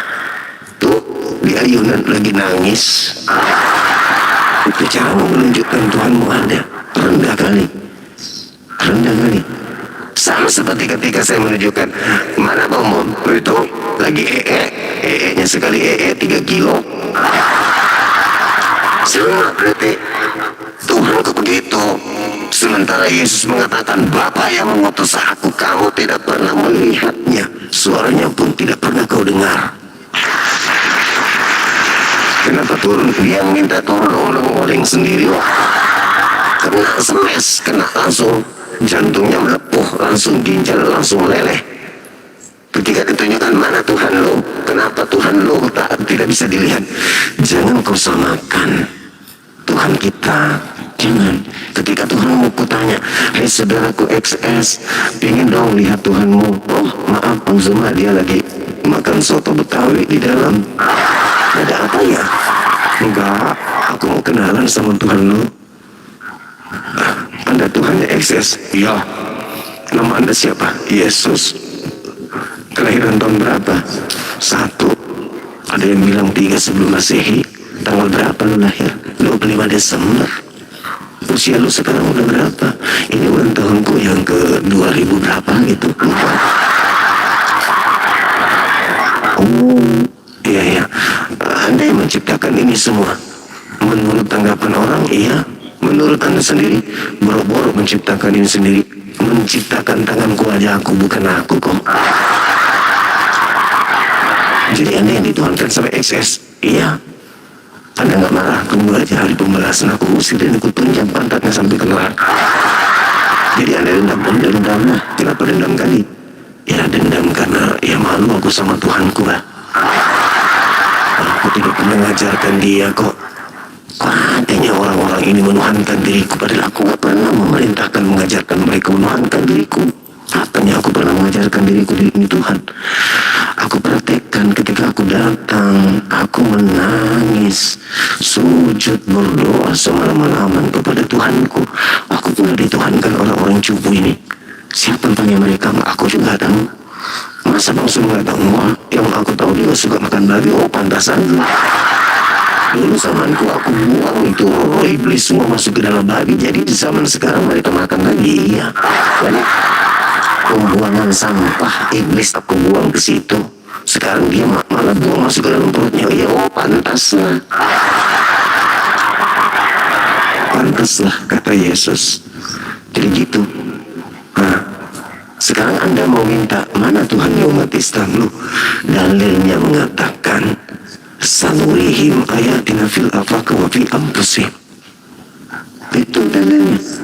Aku menyatakan keberadaan kebesaranku di seluruh penjuru. Jadi kalau ingin melihat Tuhanku, lihat langit. Maksudnya betapa kuatnya, betapa kokohnya langit ini dibentuk oleh Tuhanku tanpa tiang. Lihat air, lihat bumi ini, lihat diri lo. Itulah bukti Tuhanku ada. Kok bisa kayak gitu? Ya memang kayak gitu. Karena Tuhanku meninggalkan jejak bagi orang yang berakal. Afala tatafakkarun. Itu untuk melihat dan meyakini bahwa ada seekor hewan. Tidak perlu melihat hewannya, cukup melihat jejaknya. Yakinlah hewan itu ada. Kenapa? Ada jejaknya. Begitu juga Tuhan. Karena konsep Tuhan itu adalah ruang iman. Kalau Tuhan bisa dilihat, itu bukan lagi ruang iman, itu ruang histori sejarah. Seperti Yesus, itu ruang sejarah. Tapi kalau Tuhan tidak bisa dilihat, itu ruang iman. Sesuatu yang bisa dilihat bukan lagi iman. Ini saya beriman, ini gelang salah. Saya percaya ini gelang. Sesuatu yang nampak seperti ini bukan lagi iman. Tuhan itu gaib bagi kita. Supaya apa? Supaya kita berpikir. Kalau segala-galanya nampak, malaikat nampak, kemudian Tuhan nampak, surga bagi kita nampak, alam bawah nampak, neraka nampak. Lalu apa fungsinya iman? Gak ada lagi fungsinya iman.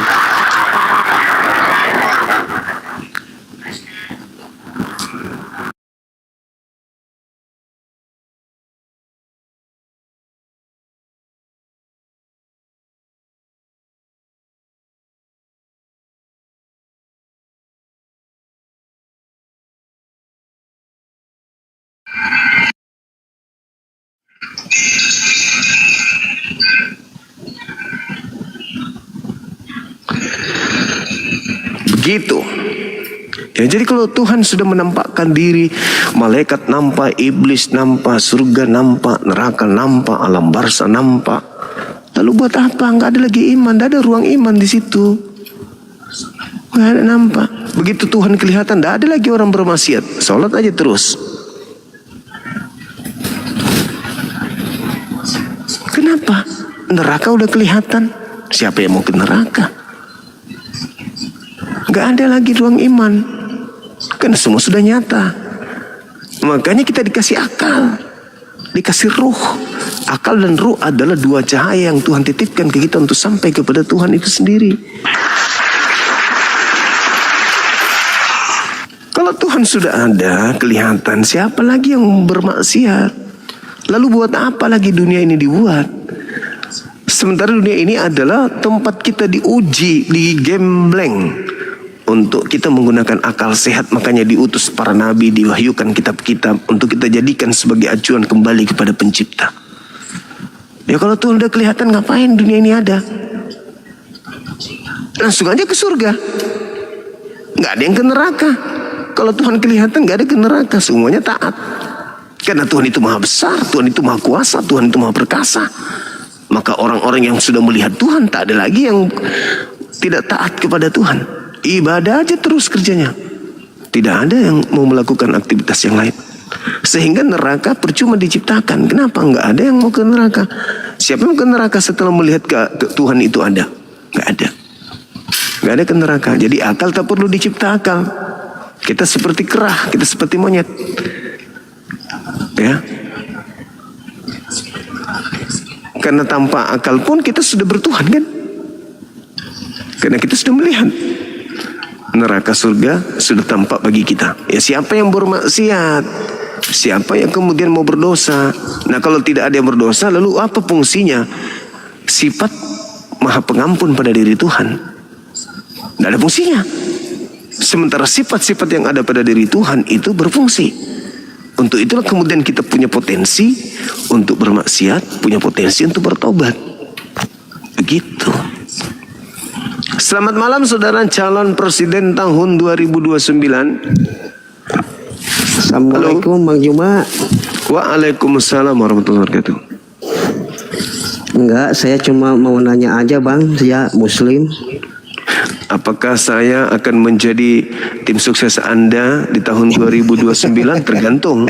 Tergantung. Jangan bujuk saya dulu, tergantung.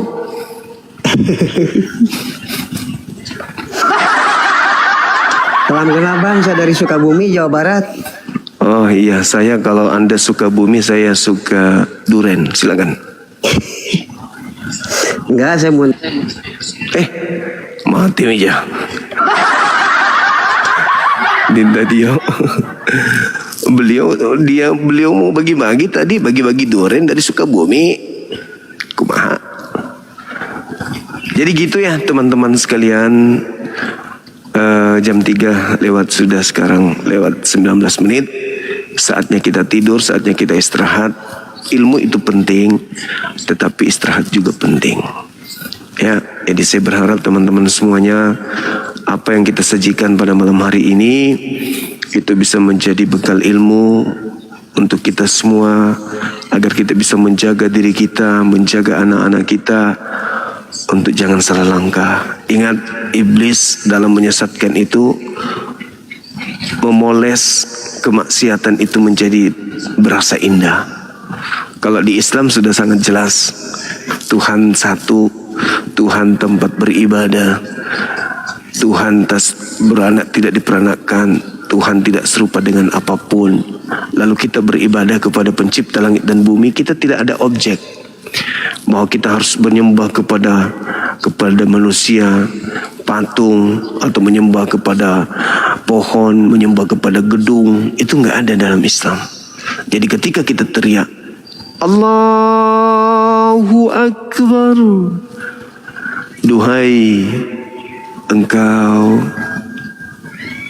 Zat yang maha besar. Zat itu hakikat ya, bahasa Arab. Hakikat yang maha besar. Siapa yang mendengar pada saat itu? Siapa yang merasa diseru? Siapa yang merasa dipanggil oleh kita? Sang pencipta yang maha besar. Makanya kita tidak harus ada Tuhan di tempat ibadah kita, ada gambar patungnya, itu enggak. Kenapa? Karena yang kita seru adalah yang maha besar, maha perkasa, maha suci, maha tinggi. Seperti itu saudara-saudaraku, seperti itu sahabat-sahabatku. Sekali lagi terima kasih udah bersama dengan kita sampai detik ini. Yang ada di YouTube, Masya Allah luar biasa antum semuanya. Semoga Allah melimpahkan rahmat, hidayah, keberkahan hidup, kesehatan, rezeki yang melimpah, yang kita gunakan bermanfaat untuk membantu saudara-saudara kita lagi yang membutuhkan gitu ya. Teman-teman yang lagi sakit, mungkin ada keluhan, diuji oleh Allah, kiranya Allah menguatkan kita, mengangkat kemudian penyakit kita sekaligus mengangkat derajat kita. Teman-teman yang ada masalah ekonomi, mudah-mudahan Allah memudahkan, kiranya Allah memberikan limpahan rezeki kepada kita semua yang berkah. Dan teman-teman yang punya anak, kiranya Allah menjadikan mereka, anak-anak kita menjadi anak yang